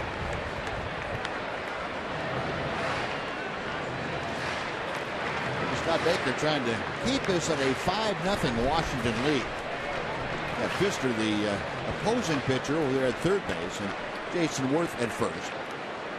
Maybe good for the Rangers. Maybe give Pfister a chance to run around out there a little bit. Tire him out. Yeah, hopefully. Although being a sinker baller, I'm not sure that's going to help. May make him better. Well hit to right field. Rios on the track at the wall. It's gone. Adam LaRoche's 7th home run of the year, a 3-run blast. That makes it 8-0 Washington.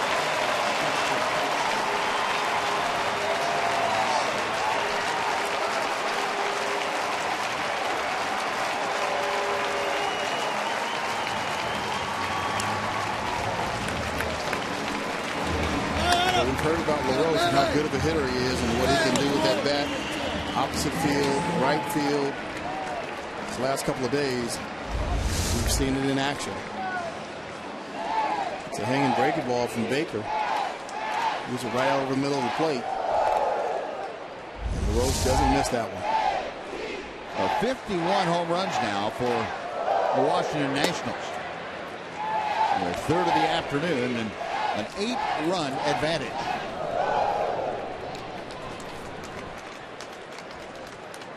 Ian Desmond 0 for 2. Strikeout and a ground out. Scott Baker to the outside corner for a strike. See Baker. Baker knew as soon as he let that ball go. LaRoche drills it into the right field bleachers. Pitch is high. And the count moves to 2-1. Desmond a .232 hitter as he faces Scott Baker here in the 4th inning. A breaking ball. The advantage, Ian Desmond. 3 balls and a strike. The double figures again in hits for the Nationals here this afternoon.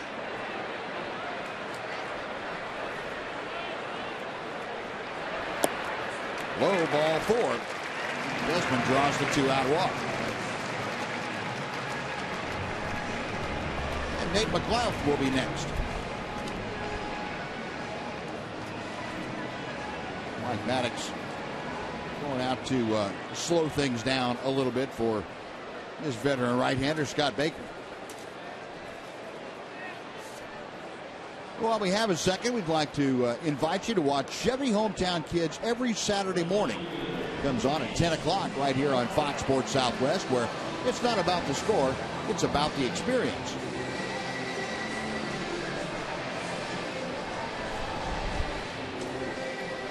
Moms and dads and kids making a lot of family memories out here at Nationals Park today and all around Major League Baseball every day.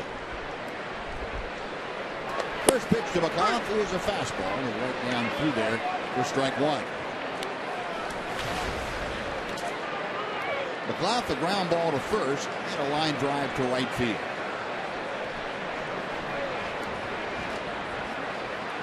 Baker, a high set. And McClough rolls over on one, and Rick Odor, the second baseman, handles it. On to first, that'll do it. But Adam LaRoche continues to hijack the Rangers as he has a 3-run home run. We'll go to the 5th inning, 8-0 Washington.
We'll start the month of June tomorrow, finishing up this series and this road trip, taking on the Nationals in the final game, and then an off day Monday. Back home for 3 against the Orioles, 4 against the Tribe, and in a pair against the Fish from Miami. And back on the road to swing through the Western Division. Alex Rios leading off the Ranger 5th inning. Washington on top 8-0. Pfister back to the hill, and he throws strike one to Alex Rios, who was called out on strikes back in the 2nd inning. The Rangers have had just 1 hit. That and Elvis Andrus, 1 out double in the 4th. There's a little chopper that goes foul down the 3rd baseline. And Pfister with the advantage in the count at 0-2. Saw that pitching matchup for tomorrow. Hugh Darvish back on the hill after being skipped for a start because of a stiff neck. And Tanner Roark, the National starter. That'll be a more normal start time, 12 o'clock Central, or 12:30 I should say Central, 1:30 here in the East. I think that's going to be a good thing. With an extra hour of sleep. Yeah, this felt like the dawn patrol this morning. Chopper foul, 1 ball, 2 strikes. Well, how about 3 things you need to know about Alex Rios? 20 or more steals in 5 of the last 6 seasons. That's a good thing. Hit for his first career cycle against the Astros last September. That's a better thing. And the final thing, about the 19th overall pick. A lot of people forget he was with Toronto originally. Came up with the Blue Jays. 1999. Picked by Toronto. One of the odder moments in baseball that you will have with Guy that signed a long-term contract with the Blue Jays, and all of a sudden the Blue Jays decided to put him on waivers, and the White Sox claimed him to prevent anybody else in the division from getting him. And the Blue Jays said, fine, you can have him and the rest of his contract. And they took it. Rangers, though, happy to have him as part of the club last year. A very productive player coming over last year with the Rangers. Fit in very nicely, and with the loss of Nelson Cruz, made up for a substantial part of that offense they lost. And there is an oddity, and that's a walk by Doug Fister. A leadoff pass puts Alex Rios aboard to start the Ranger fifth. So maybe that excursion around the bases did get to Fister just a bit. Yeah, worn him down, though. Let's see if we can make something happen out of this. Now, 1 on, nobody out. Robinson Chirinos, the Rangers catcher. A strikeout victim back in the second inning. Big strike one from Fister.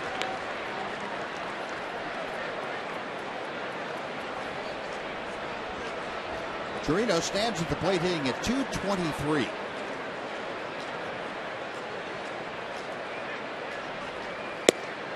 And Fister going inside, back outside.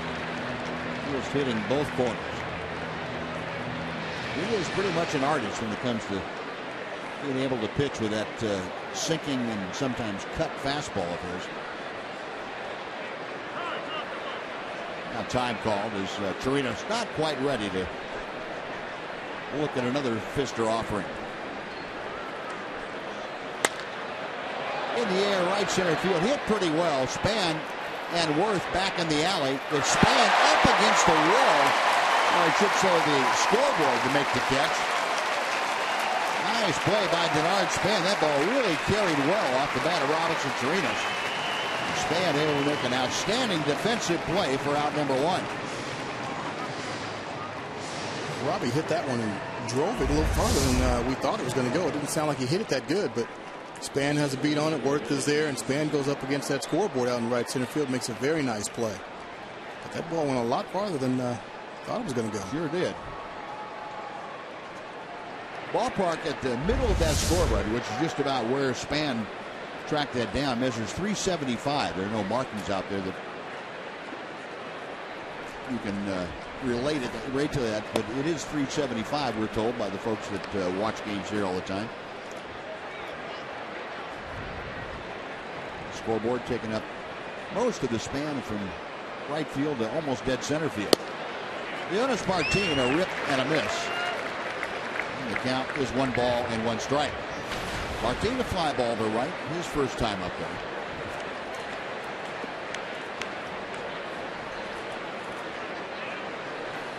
Alex Rios at first, 1 out here in the 5th. Foul back.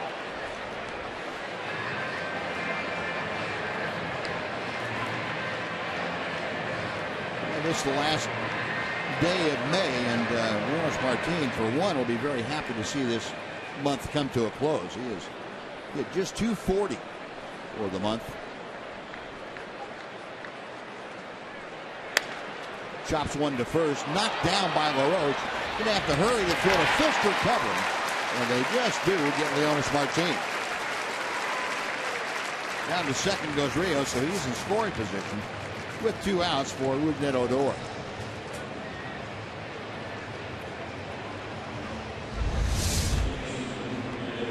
Martin gets a pitch inside, and turns on it and off the glove of LaRoche, but he's able to go pick it up. Fister gets over to the bag and gets in great position to cover and gets Martin.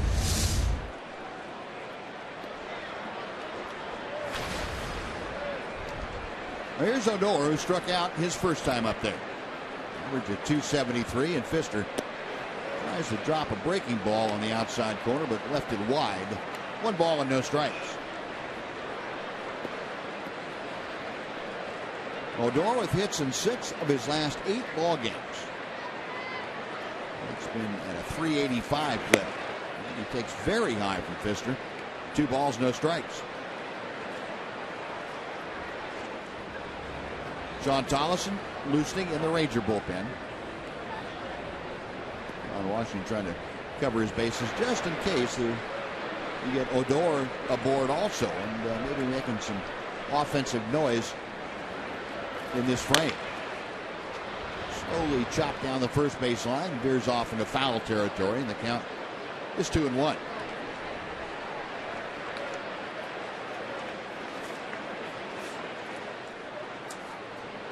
Alex Rios at second. He began the inning by walking.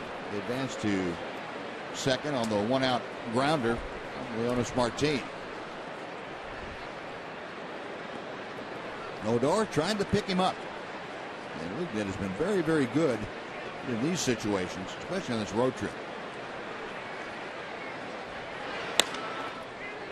Shallow right field, long run in for Worth, still coming in. Second baseman Espinosa can't make the play. It's off his glove. In to score is Rios. Into second is Rougned Odor, and that's going to be a double for Odor and an RBI. And again, Odor able to come through. This time he cuts the lead to 8-1 in favor of Washington. Well, Ruby's getting it done any way that he can. Gets a pitch from Pfister. Breaking ball. Ruby's out front a little bit, but hey, put it in play. And you never know what's going to happen. Espinosa gets there, but just can't make the play. And Ruby drives in another 2-out RBI.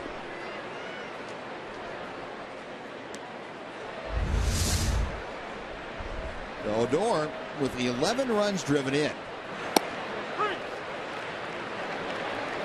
And Scott Baker in a hit for himself. He takes a strike. Look at that Odor double would happen with 1 out. You would have seen a pinch hitter here just to see if he couldn't keep the line going. With 2 outs, Baker throwing the ball pretty well. Ron Washington left him to stay with the veteran Baker. 0-2 the count.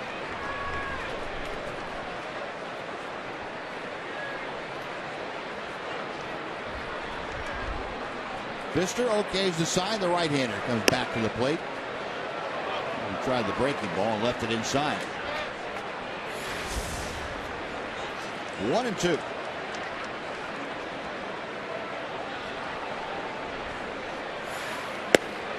Call strike 3. Well, that'll do it for the Rangers. They do get on the board, a run on 1 hit, and they strand 1. Halfway through the ball game, it's the Nationals 8 and the Rangers 1.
Play the final game of the 3-game series against the Detroit Tigers.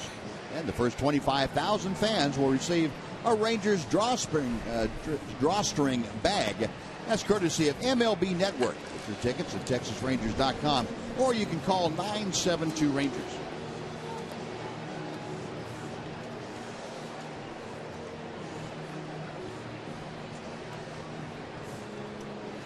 Another nice crowd on hand, not quite as large as the one last night that was just short of 32,000, but nonetheless a great Sunday afternoon or Saturday afternoon crowd. Seeing the hometown Washington Nationals with an 8-1 lead as Scott Baker goes back to the mound to start the bottom of the 5th inning. And facing Danny Espinosa, he throws strike 1. Espinosa 1 for 2, a double, a run scored.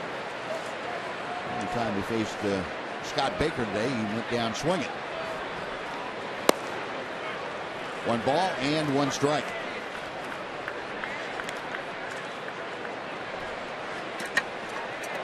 Scott Baker took over in the 3rd inning, had a 1-2-3 third, and then gave up 3 runs on the 3-run Adam LaRoche home run last inning. The pitch fouled away, and Baker now with the advantage in the count at 1-2. Scott Baker, a valuable guy to have in on your staff. I mean, he's had a spot start a couple of times. Coming out of the bullpen, he is able to give you length coming out so that you don't have to run through 3 or 4 relievers. And he gets his 3rd strikeout. 2nd time he's gotten Espinosa. That is out number 1 here in the 5th. Yeah, I think every bullpen needs a guy like Scott Baker that can spot start when you need to, or in a situation like this, come in and be that long man and kind of bridge that gap, between the early part of the game and the latter part of the game. Yeah, you hope you don't have to use him a whole lot. Usually means you're not getting blown out, but it does happen. Now here's Jose Lobaton. The first ball swinging. He lost one out of play to the left. It is 0-1. And I think when you look at the injury history of the Rangers this year, you know that just because one day you're the long man doesn't mean the next day or the day after that you're not going to be in the starting rotation. Things have changed in a hurry for the Rangers. Ron Washington, you have to be very impressed with the job that the skipper and his staff have done with this ball club. Be impressed with the response he's gotten from the players too. I mean, this is a case where the players could have taken all this to heart and say, well, we can't do anything about it. We're done. We can't compete without our players. And they haven't said that. It's quite the contrary. They responded by being more determined. And the man in your picture right there has had a lot to do with that. Adrian Beltre just refuses to give in to anything. Pop foul, that will reach the seats again off the bat of Lobaton. And it's still 1-2. No, they're not going to give up. You've got so many guys in that clubhouse, veteran leadership, that's not going to allow that. You've got Wash and his staff that communicates to them how important it is to go out there and play one game at a time. You can't play the rest of the season all in one day or 1 week. You've got to play one game at a time. And there are an awful lot of games that are still left on this schedule, so anything can happen. And another foul ball to the left. It would be easy for a young team, to pretty much just fold up the tents with all the injuries that have gone on. But this team hasn't done that. They've been a very resilient team over the years, and yes, some personnel has changed over the last couple of years, but that same chemistry is still there. Yeah, you've got enough carryover of the guys that have gone through the championship years, if you will, gone to the World Series back-to-back seasons. That Mitch Moreland being part of that, Elvis Andrus being part of that, and certainly Adrian being part of that. That the memory is still fresh in the back of their minds. And they know what it took to get there. They'd love to do it again 2 or 3 more times. But they know that it's a fight to get to that point. Back-to-back strikeouts for Scott Baker. 2 gone in the 5th. And Doug Fister, the pitcher, is coming up before he steps in.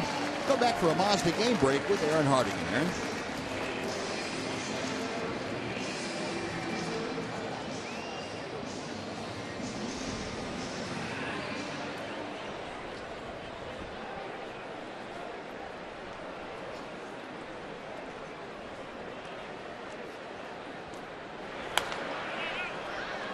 All right, Aaron, thank you.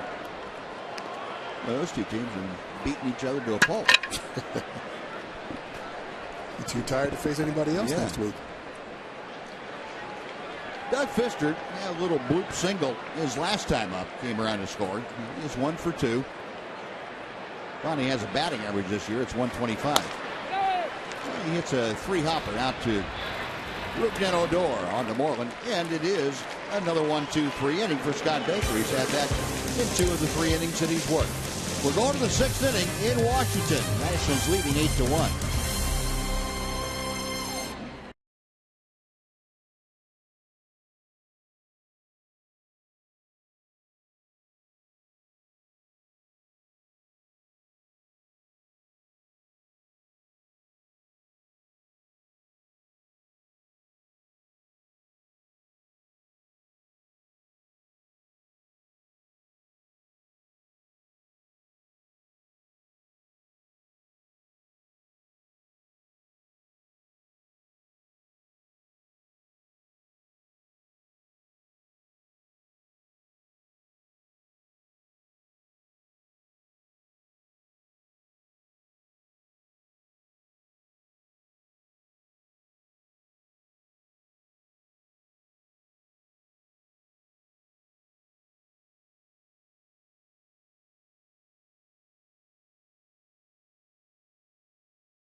Brought to you by Sonic.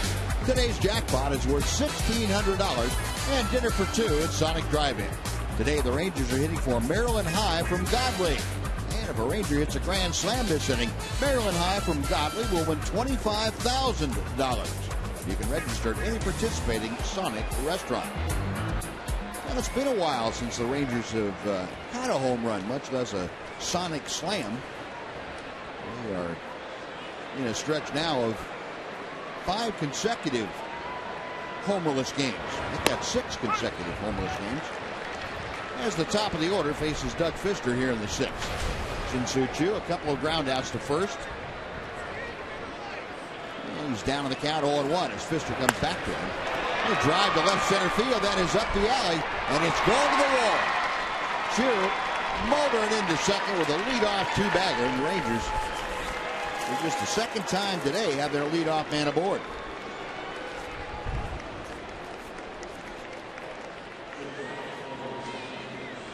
Shin-Soo plugging that gap in right center or left center. He gets a sinker up a little bit in the zone, tails away from him, but he stays on it and drives that pitch into left center field. Nice piece of hitting by Choo. That's not easy to do when that ball is sinking, even though it's up in the zone. That's what allowed it to hit him, but just to stay on it and not pull off. He pulls off just a little bit. It's a ground ball to second base.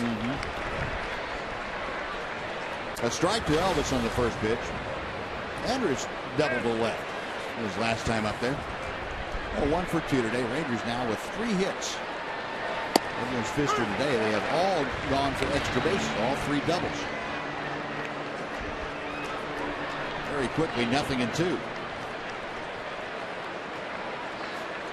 Elvis, a .255 hitter. Trying to pick up Choo from second. He lays off the breaking ball. It's 1 ball and 2 strikes.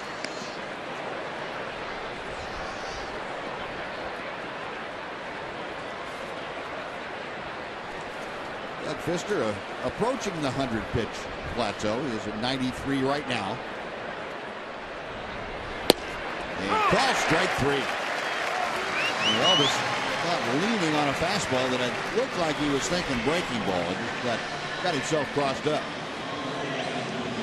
Strikeout number 6 for Fister. Fister with that backdoor sinker Just tails back over and catches that outside part of the plate. It's about the second and third strikeout he's got looking on that pitch. Seems like he has the ability to lull hitters to sleep with a few off-speed pitches, a couple sinkers, and all of a sudden a little extra on the outside corner, and he catches you off guard. Yeah, he's very good at that, very sneaky, and especially for right-handers. I said it earlier in the ball game, he's not an easy guy to pick up. You see that 6'8" frame coming at you, and all of a sudden, the last minute, you might pick up the ball. Mitch Moreland 0 for 2 today, and he is down in the count 0-2 in this at bat. Strikeout last time up there. Ground ball right back to the mound in the first. Chu at the bottom of your screen gets his lead from second base. Pfister will check it. Moreland drives one to right field. Worth is going back. It's over his head and off the wall. Chu will score easily, and Moreland has to hang on with a 375-foot double when he gets the Rangers on the board again as Moreland pounds a double to score Chu. It is 8-2.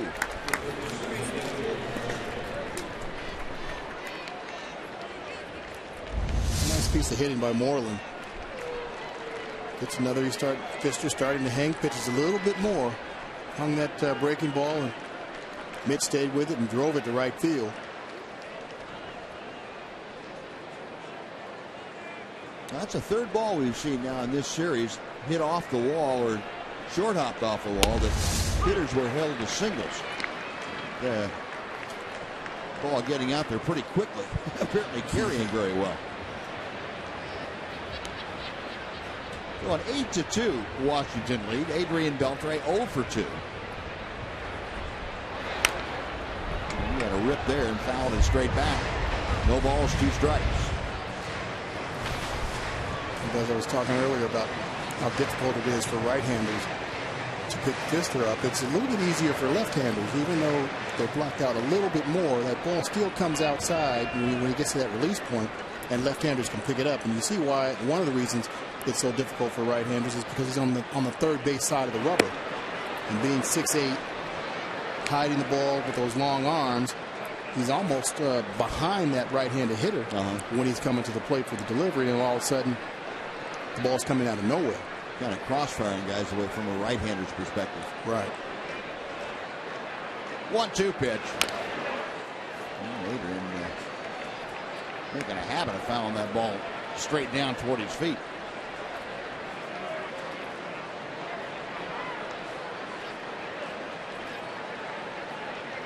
The Rangers in the last couple of innings have done a little damage. Greg Stamen, right-hander, up and throwing in the Washington bullpen now in support of Doug Pfister. 1-2 to Beltre. That's popped up. Will reach the seats on the first base side.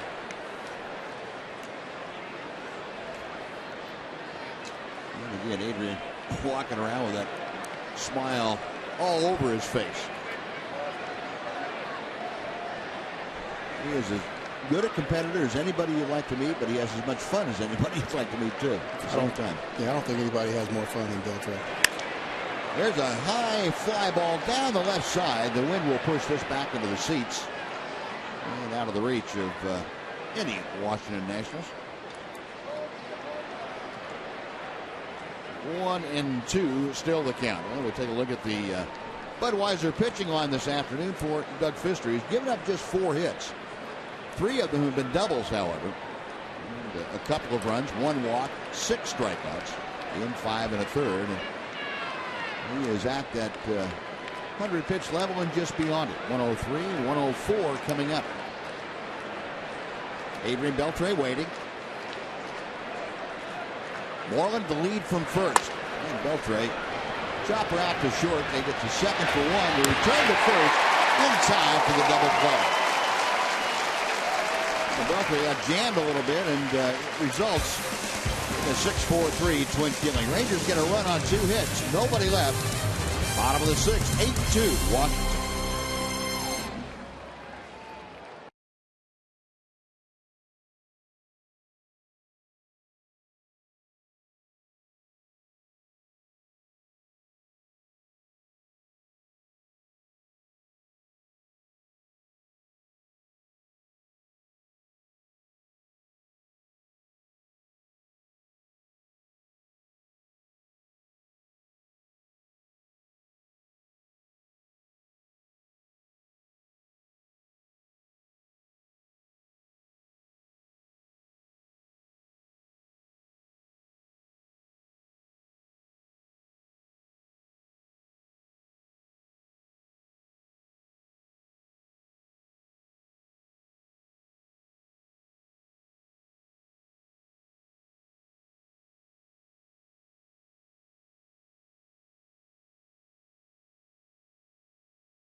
Texas Rangers baseball on Fox Sports Southwest is brought to you by your Texas Ford dealers.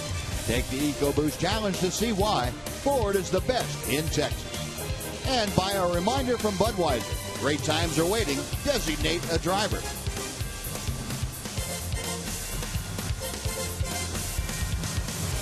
Washington Nationals Park in southeast D.C. and bright, sunshiny Saturday afternoon here in the nation's capital. It is a very pleasant day. Rangers not having as much fun as they'd like to, however, trailing 8-2 as we start the bottom of the sixth inning with the top of the Nationals order. Bernard Span is 1 for 2 this afternoon, a walk, a single, and a fly ball to right. Scott Baker, who is starting his 4th full inning of work, deals a strike to even the count. Nationals 8 runs on 10 hits. They have played airless ball. The Rangers 2 runs on 4 hits. And they have committed a miscue. To center field, Elvis Martinez started in and has to backtrack a couple of steps and makes the catch. A hard out. 1 away for Anthony Rendon. Span hit another one on the screws. He's been hot these last couple of days.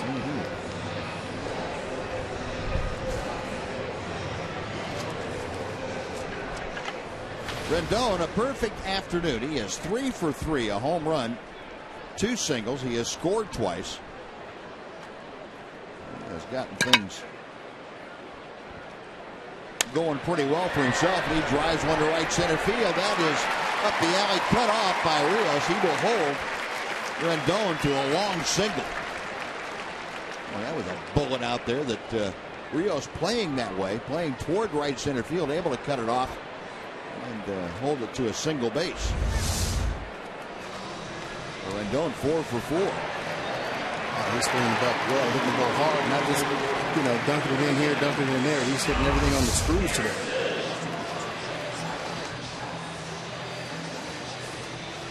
Well, we're going to have a pinch hitter for Jason Worth. It'll be Scott Hairston coming off the Nationals bench.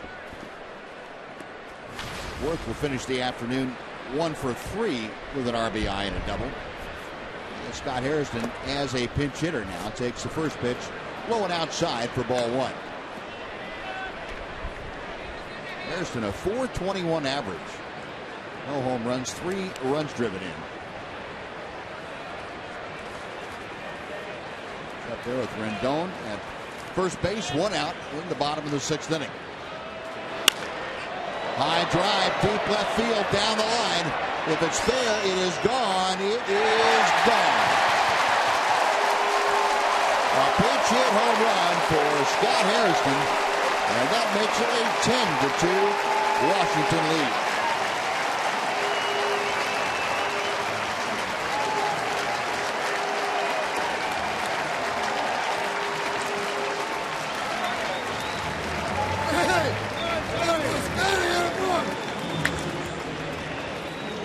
One of the toughest things to do in baseball, come off the bench and pinch hit.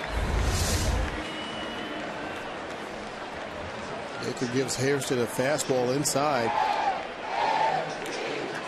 And Hairston does have some pop. Hits that ball out of the ballpark for his first home run of the year. Yeah, Hairston now is 3 for 6 as a pinch hitter. That is first career pinch hit home run.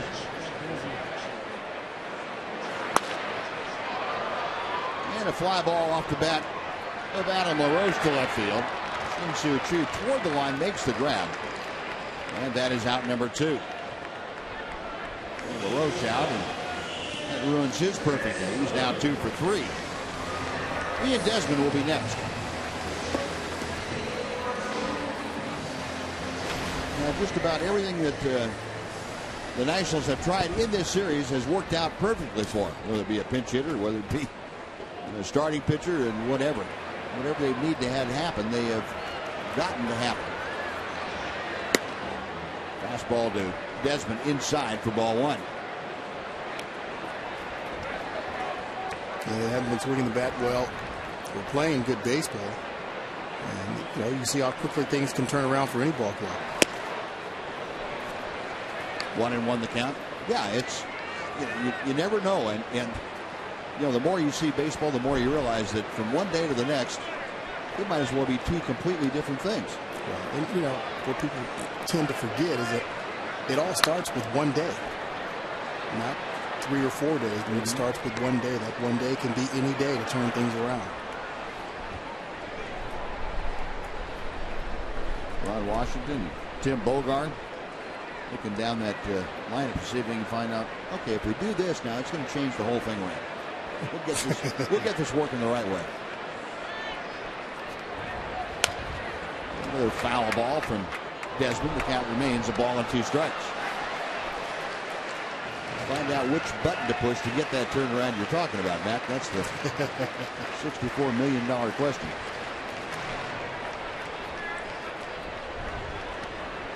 There's been a walk in 3 trips to the plate. 0 for 2 officially. Got him swinging. Well, that'll do it for the Nationals here in the 6th on the 2-run pinch hit home run by Scott Harrison. They get 2 more on the board. Rangers will come to bat at the top of the 7th, trailing 10-2.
It's been all Nationals again, scoring in a lot of different innings as they did last night. Washington leading 10-2. National home runs this afternoon. 4 of them, Rendon, Lobaton, LaRoche, and Harrison. Harrison, the pinch hit 2-run home run. Rangers, 4 hits this afternoon. 3 of them have been doubles. The Rangers have not been able to keep pace. And Doug Fister, the starter, is out of the ball game. And Craig Stammen, the right-hander, will take over here in the 7th inning. Scouting report on Craig Stammen. It's his 16th ball game, 0-1 record, an ERA of 2.57. And since 2012, he's led all of Major League Baseball relievers with a 2.55 ERA and 198 innings pitched. And Alex Rios, the first hitter to face him, takes low and outside. It's 2 balls and no strikes. A lot of defensive changes. Scott Harrison in left field now. He had that pinch hit 2-run home run.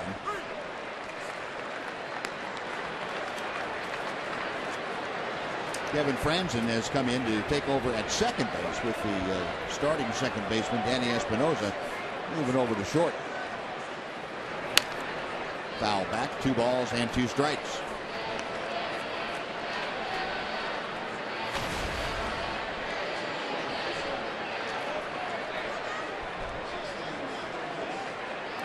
Dave McLeod, by the way, moved from left field over to right. And he's swinging. Rios down on strike, second time today that Alex has struck out. 1 gone for Robinson Chirinos.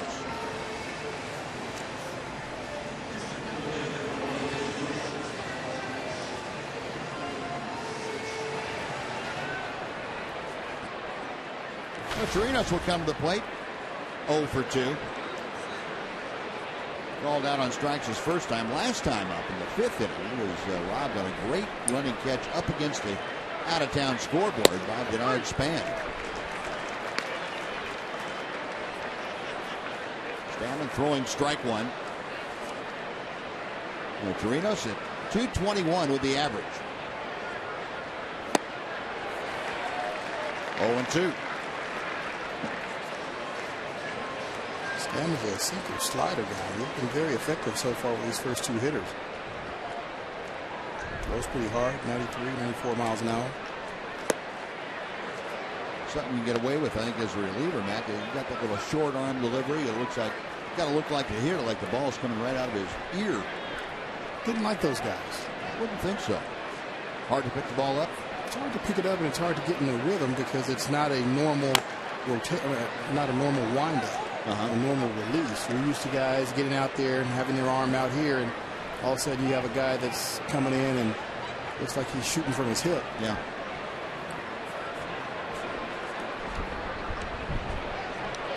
Most of the time you find that guys like that are more effective as relievers than they are as starters.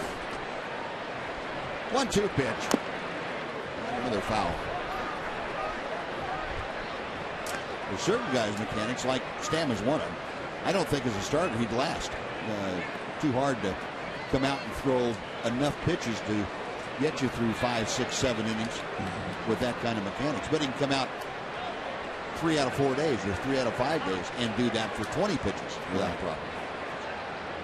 I think that's what distinguishes the guys that should be starters from guys that need to be relievers.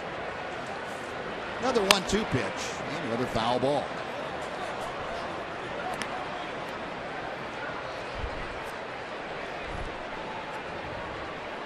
Chirinos trying to get something going for the Rangers. They just have not been able to put anything sustained together in the first 2 games of the series yet. Slowly tapped out toward third. On the run, nice play by Rendon. He throws out Chirinos by a step and a half.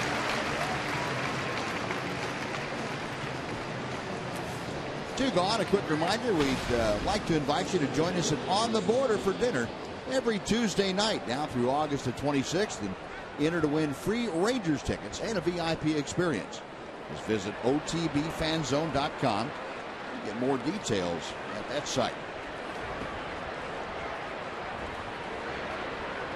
Here's Leonis Martin for his 3rd at bat of the day. He is 0 for 2 with a fly ball and a ground out. Stammen hits the outside corner for strike 1. Leonis with an average now back down to 274. Hard hit ball. It's by LaRoche down the right field line, and it's going to be extra bases for Martin at second. He will put the brakes on there as McClough gets the ball back in. Well, that ball just ate up Adam LaRoche at first base. I don't think he wanted any part of that one. Stammen gets a breaking ball down and in, right in the wheelhouse for a left-hander, and Martin drills it. It's a tough infield right now. It's been, they've been out there a couple of hours now, and it hadn't had any water, so it's hard. So I'm sure LaRoche was glad that it wasn't right at him at this time. Yeah.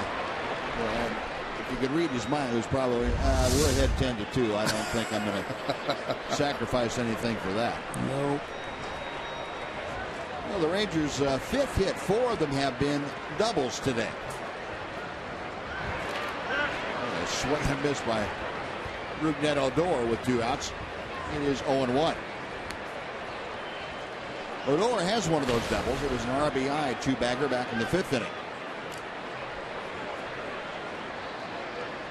Leonis Martin at second. Top of the 7th inning. Rangers trailing by 8. Odor trying to bring Martin home. Breaking ball finds the mark. It is 0-2. Sean Thomas continued to loosen the Ranger bullpen.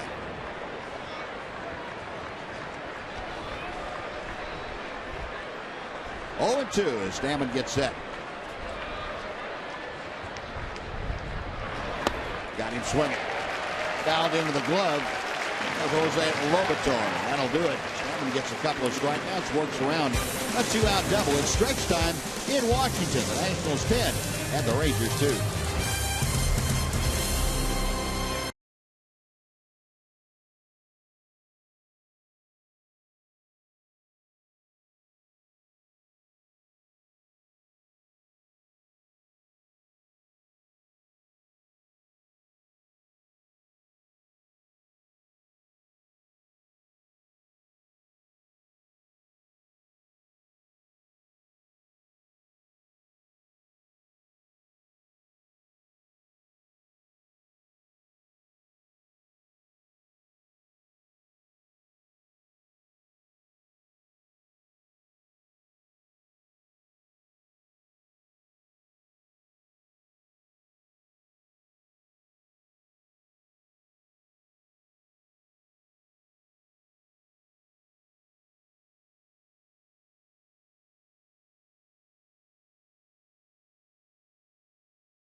That's June 10th and 11th, and on Wednesday, June 11th, it's Noah and Ryan Beef $1 hot dog night. Eat all the Noah and Ryan Beef hot dogs you can for just $1 each.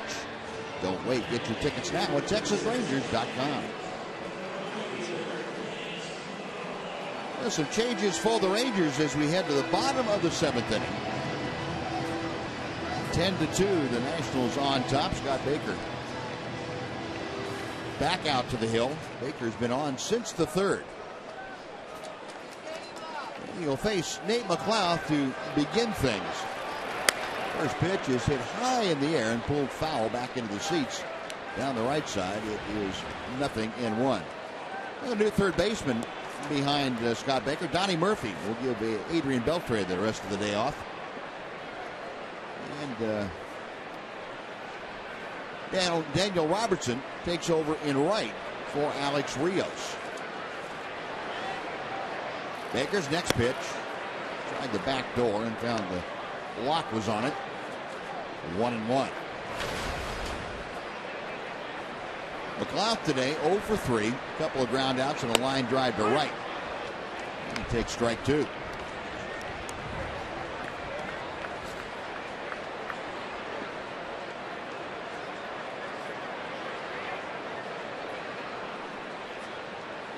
Baker into the line.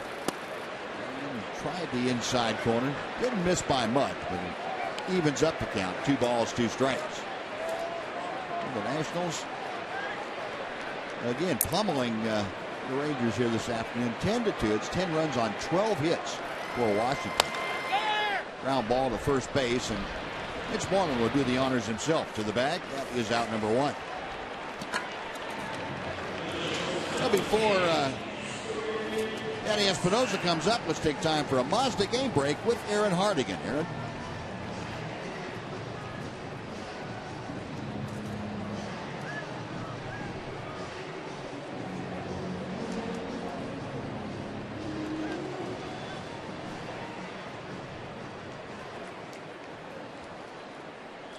All right, Aaron, thank you.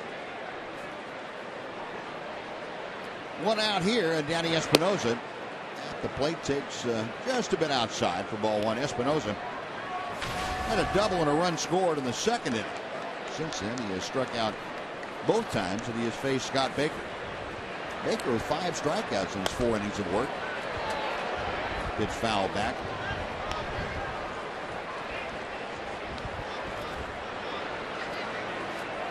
Scott giving the Rangers the length that Ron Washington was looking for, saving the bullpen from being overused. And the Rangers with just a 7-man bullpen, and only 7 because Scott Baker was able to come back after his start on Tuesday. They had been down to 6 bullpen arms after sending out Aaron Pareda to allow for the activation of Joe Saunders. And that can be dangerously thin, but the Rangers have been able to get by it by judiciously using everybody down there for short spurts. Yeah, you got to be careful when you're depleted like that. And, using some of the relievers the way that he's had to use them in close ball games, back-to-back days. Soria 3 days in a row. Ogando 2-3 days in a row, a couple of 2-inning outings. So you don't want to wear these guys down, obviously, but when you're in a situation where you need to win a ball game, you go to your best guys out of the bullpen. So this was obviously, or unfortunately, a good day to give him some rest. Yeah. Now the 2-2. We'll come back and try it again after the foul ball.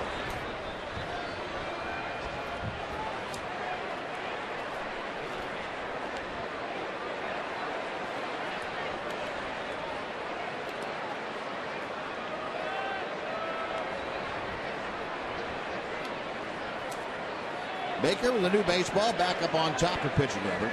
Espinosa getting back in, getting out of that open stance from the left side. He was wearing that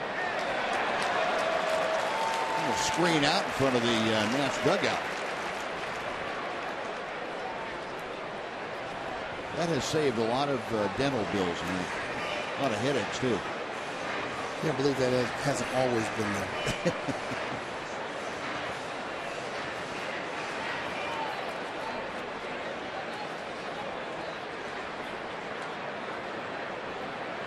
Now the 2-2.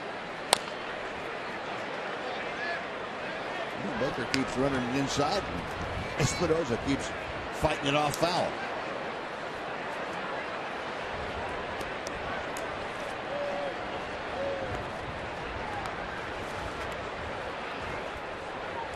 Echo pitch tracker showing you the location of all those pitches inside. All but 2 of them inside of the plate. Will it be another one? Nope. That went out a little bit. Still 2 balls, 2 strikes.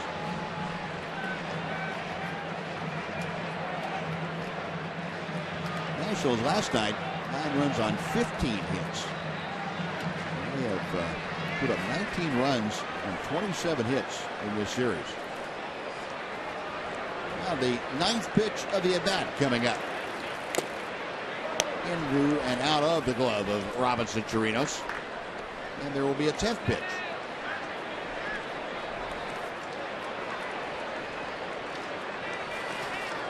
That's one of those things catchers hate. They get a strike 3, a foul tip, and can't hang on to it. Yeah. Pitchers don't care for it much either, I'm quite honest. Batters love it. Yeah. Way outside, 3-2 to Espinosa.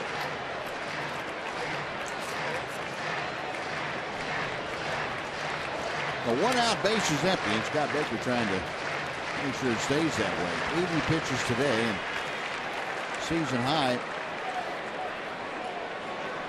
in 23rd against the Tigers. Got him swinging. That 11 pitch at bat, and Baker gets the punch out. 2 gone for Jose Lobaton. Baker now 6 strikeouts. Reno sets up down and away. This is a little up, but he still gets it away. And Espinosa swings right through it for another K. 3rd one of the day for him.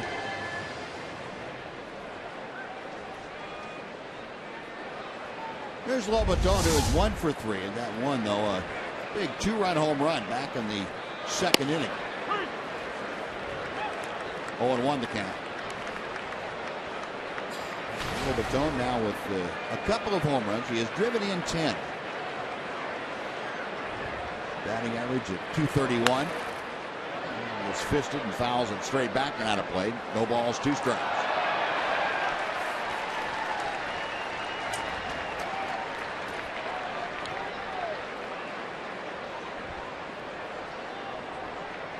Lobaton, a switch hitter. Veteran catcher. Been around the block a few times and brought in here to help back up Wilson Ramos. Pitch high and away. 1-2 now.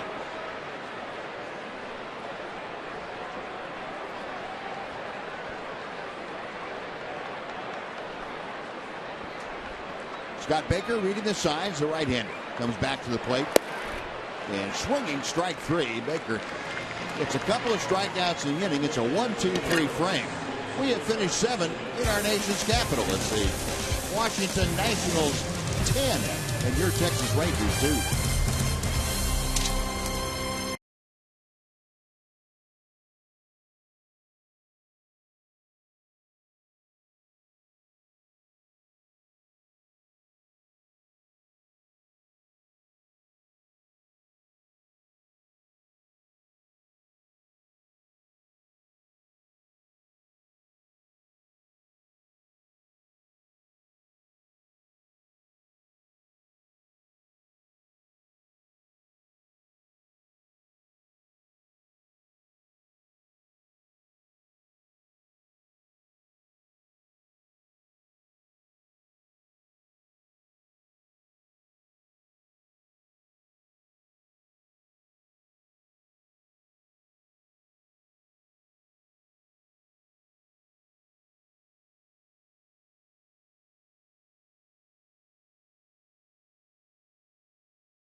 Nationals on a beautiful day here in the nation's capital, and tomorrow we'll play Game 3 of this series when the Rangers will conclude this long road trip and this 3-game set with the Nationals. It'll be Yu Darvish back on the mound. Remember, you missed his last start. He had that neck stiffness after sleeping wrong in his bed in Minnesota against former Ranger farmhand Tanner Roark, who was in one of the trades that were made over the years to stock this team up as they were making their World Series runs. Darvish and York tomorrow, 12:30 on Fox Sports Southwest. Rangers Live comes your way at noon tomorrow. Buzz and Mac, back up to you guys. All right, John, thank you. Well, Michael Choice is pinch hitting here to start the 8th inning. Choice pinch hitting for Scott Baker. Michael stands in there hitting at 210. That's a pitch from Craig Stammen that is a bit low. 1 ball and 1 strike. For Michael Choice, our first look at him in these games against the Nationals. Chopper foul. And the count moves to a ball and 2 strikes. Choice this year as a pinch hitter is 3 for 9. And one of those 3, of course, his first major league home run. He was a pinch hitter back at Low Blythe Park earlier in the year. Pitch down and away, 2-2 now. Joyce on this road trip, 7 for 26. That's a 269 average. He has had 5 RBI. It's been a very productive trip for Michael. Reaches out and chops one on the left side. Rendon cuts it off, fires across the diamond. That is out number 1. And that'll take the Rangers back to the top of the order for Shin-Soo Choo.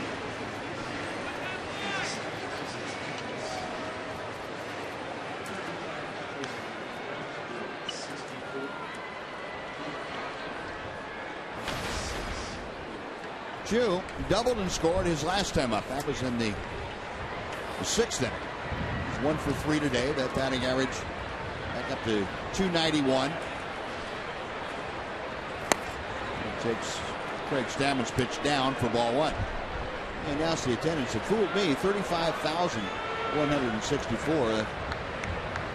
Almost 4,000 more than last night. It was a late arriving crowd because game time it didn't look anywhere near this full. Well, some of them have gone now, but yeah, I would say late arriving, early leaving.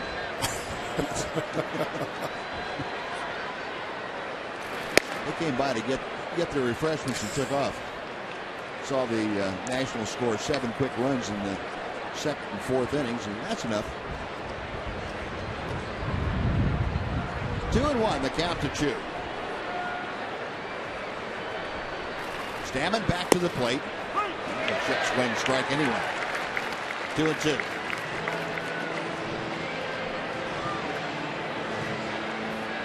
Chu asking Laz Diaz. Didn't really appear to care too much for the answer he got from Diaz. not at all. Stammen winds back to the plate. In the air to left field. Backing up is Scott Hairston. Now comes in a few steps, makes the grab. That is out number 2.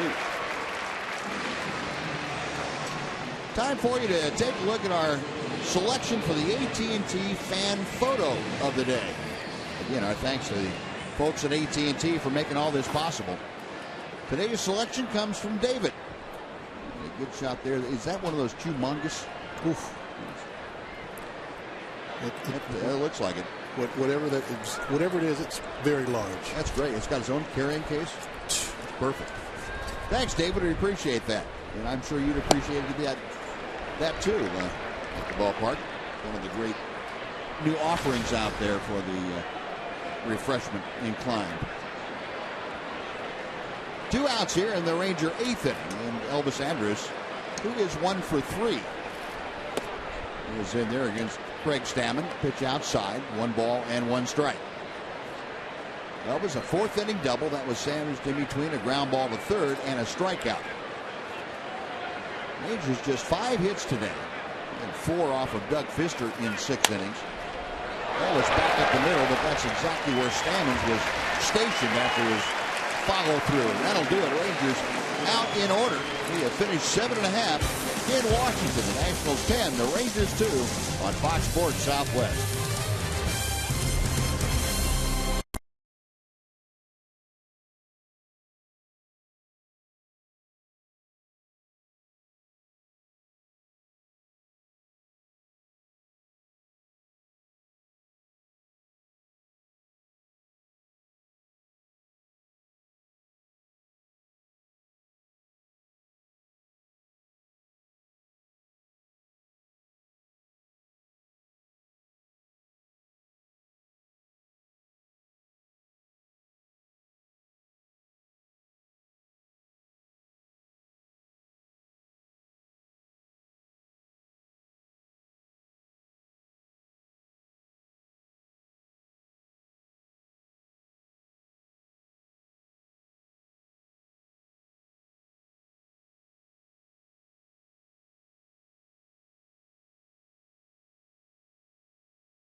Universe Rewind, we take you back quite a ways to the last game played in Washington by the Senators, and before they moved to Texas to become the Rangers. This was late the last home game for the Senators that year, and the crowd obviously going crazy after that ball game was over.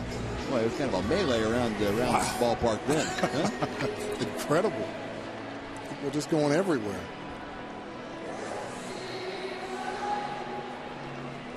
Tom Green would probably have some stories about that. I'm sure he does. Sean Tollison has entered the ballgame and takes over now on the mound. And Tollison's scouting report, this is his 21st ball game, a 1-1 record, an ERA of 3, with an opponent's batting average of just 200. David Franson leading off, and he loops one into right field, but Daniel Robertson able to get a good jump and come in to make the catch. So one pitch for Tollison and one away here in the 8th inning. Now back to the top of the Washington order and Denard Span. A good job by Scott Baker in 5 innings of work. Got some length out of the bullpen. That's what Ron Washington was asking for. Gave up 5 runs on 5 hits, a couple of home runs. Also had 7 strikeouts. First pitch to Span by Sean Tollison is low for ball 1. Span 1 for 3 officially today. He's had a walk and a single. Other than that, he has flied to right and line to center field. A strike to even things up at 1-1.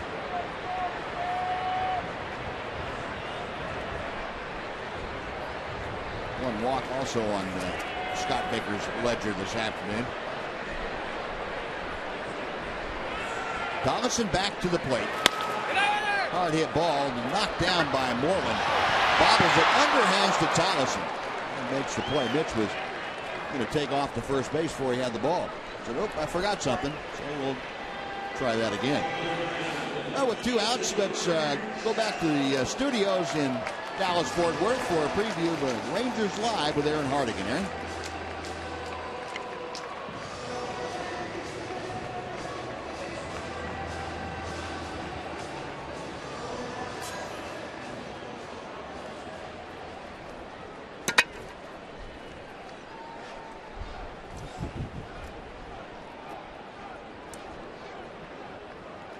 All right, Aaron, thank you.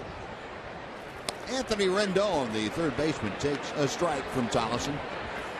It is 0-1. Rendon, a perfect afternoon, 4 for 4. 3 singles, a solo home run, 3 runs scored. He has shot his average up to almost 270. It's some 14 points added to his average today by that 4 for 4 afternoon for Anthony Rendon. I don't think he wants today to be over. No. You're swinging the bat like that. You want to keep hitting and hitting and hitting. It doesn't matter who's out there pitching. You find some kids off the street and say, "Hey, come on and pitch to me." Just a couple more swings. 1 ball and 2 strikes.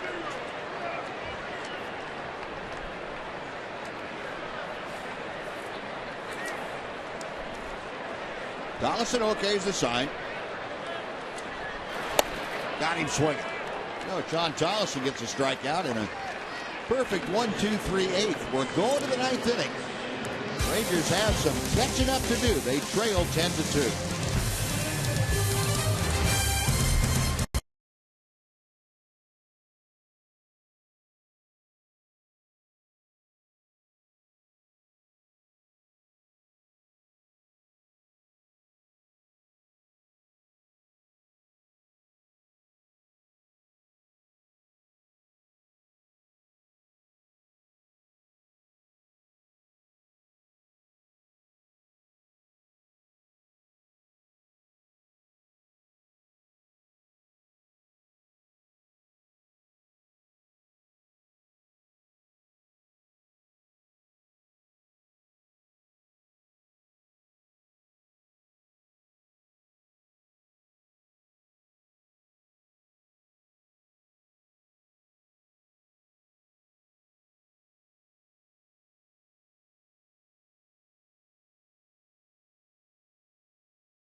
Texas Rangers baseball on Fox Sports Southwest is brought to you by Southwest Airlines.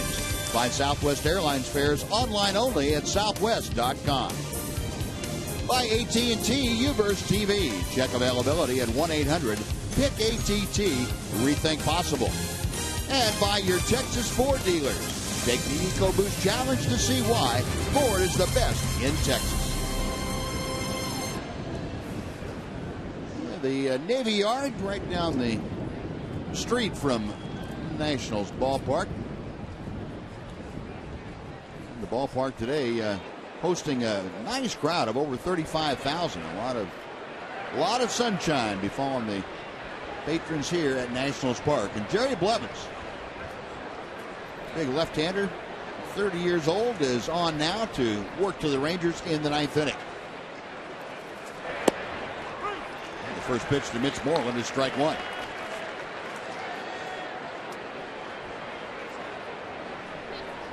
Blevins at 6'6", listed at 187. I don't know that he's put that much weight on.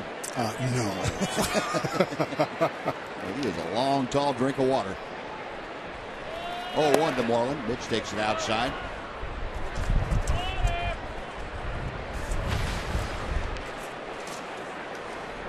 Moreland 1 for 3 today. So he has increased his consecutive game streak to 5 straight ball games with a base hit. Blevins' next pitch. Got him on the fist. A little looper out toward third, and nice job by Rendon going back, and it was right in front of the shortstop Espinosa. And Rendon making a rather acrobatic play on the ball. 1 out. It's a tough play. Mitch got jammed a little bit there, so the ball was kind of tailing back towards the line on Rendon, and he had to reach up and twist back. And he was able to stay with it and make the play. Well, with 1 out now, Donnie Murphy will step in for his first at-bat of the afternoon.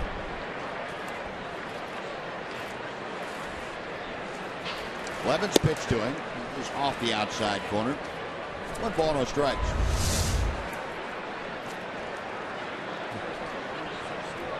Moreland on that last swing kind of hobbling a little bit going down at first. Murphy fouls the next pitch straight back. 1 ball, 1 strike. See Wash talking to him there and making sure that he's okay, and just check it. Whatever it is, you don't want it to get worse, but it's kind of a tough situation. They don't really have a true backup first baseman. Yeah. Rip and a miss. Yeah, Murphy now down in the count, 1-2. Yeah, that's I guess there are other options. Donnie Murphy's one option, but Robinson Chirinos the other option, and neither one of them played very much first base at all. Right, you've got Jimenez that can get over there as well, but like you said, none of them have really played a lot, if any, first base. Pitch is a bit low. It's 2 balls and 2 strikes. Donnie Murphy, a .215 average, a couple of home runs, and he has driven in 10. He's really hit the ball well on this road trip at times that he's been able to get in there. He's 2 for 8. One of those two, a 2-run home run. And he's gone on strikes here. Blevins tied him up. 2 gone. This will be the taking you back to Mitch's RBI single off the wall in right field, and that's not the gait of a guy who was feeling that great leg-wise. No, and that's probably why it ended up being a single. Just not really able to do a whole lot with whatever's going on with that leg. No, he's had the leg problems, hamstring and quad the last couple of years. It's significant times, so hopefully they'll be able to manage it and keep him in the lineup. There's Daniel Robertson for his first at-bat of the afternoon. He takes a strike. Robertson in there wearing that newly designed and manufactured cheek protector. He had the 3 facial fractures and that collision he had with Alex Rios. A rip and a miss, and it's 0-2.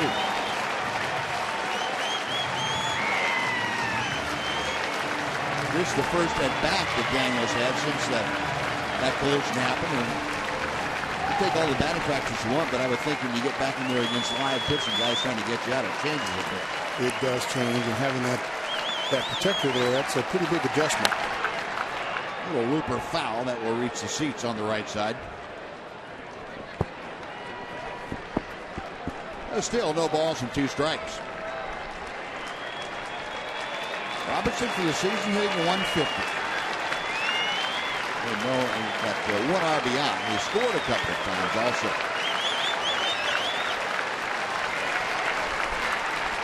Levin's a high set and another 0-2 pitch coming. Jet swing, he went around, and that will do it. Robertson strikes out to end the ball game. Blevins gets 2 strikeouts in a 1-2-3 ninth, and the Rangers, for the second day in a row, have gone down to defeat big against the Nationals today. It's the Nationals 10 and the Rangers 2. So the Rangers will come back tomorrow afternoon, try to salvage 1 game of this 3-game set against the Nationals. So we'll be back to Nationals Park to wrap things up right after this on Fox Sports Southwest.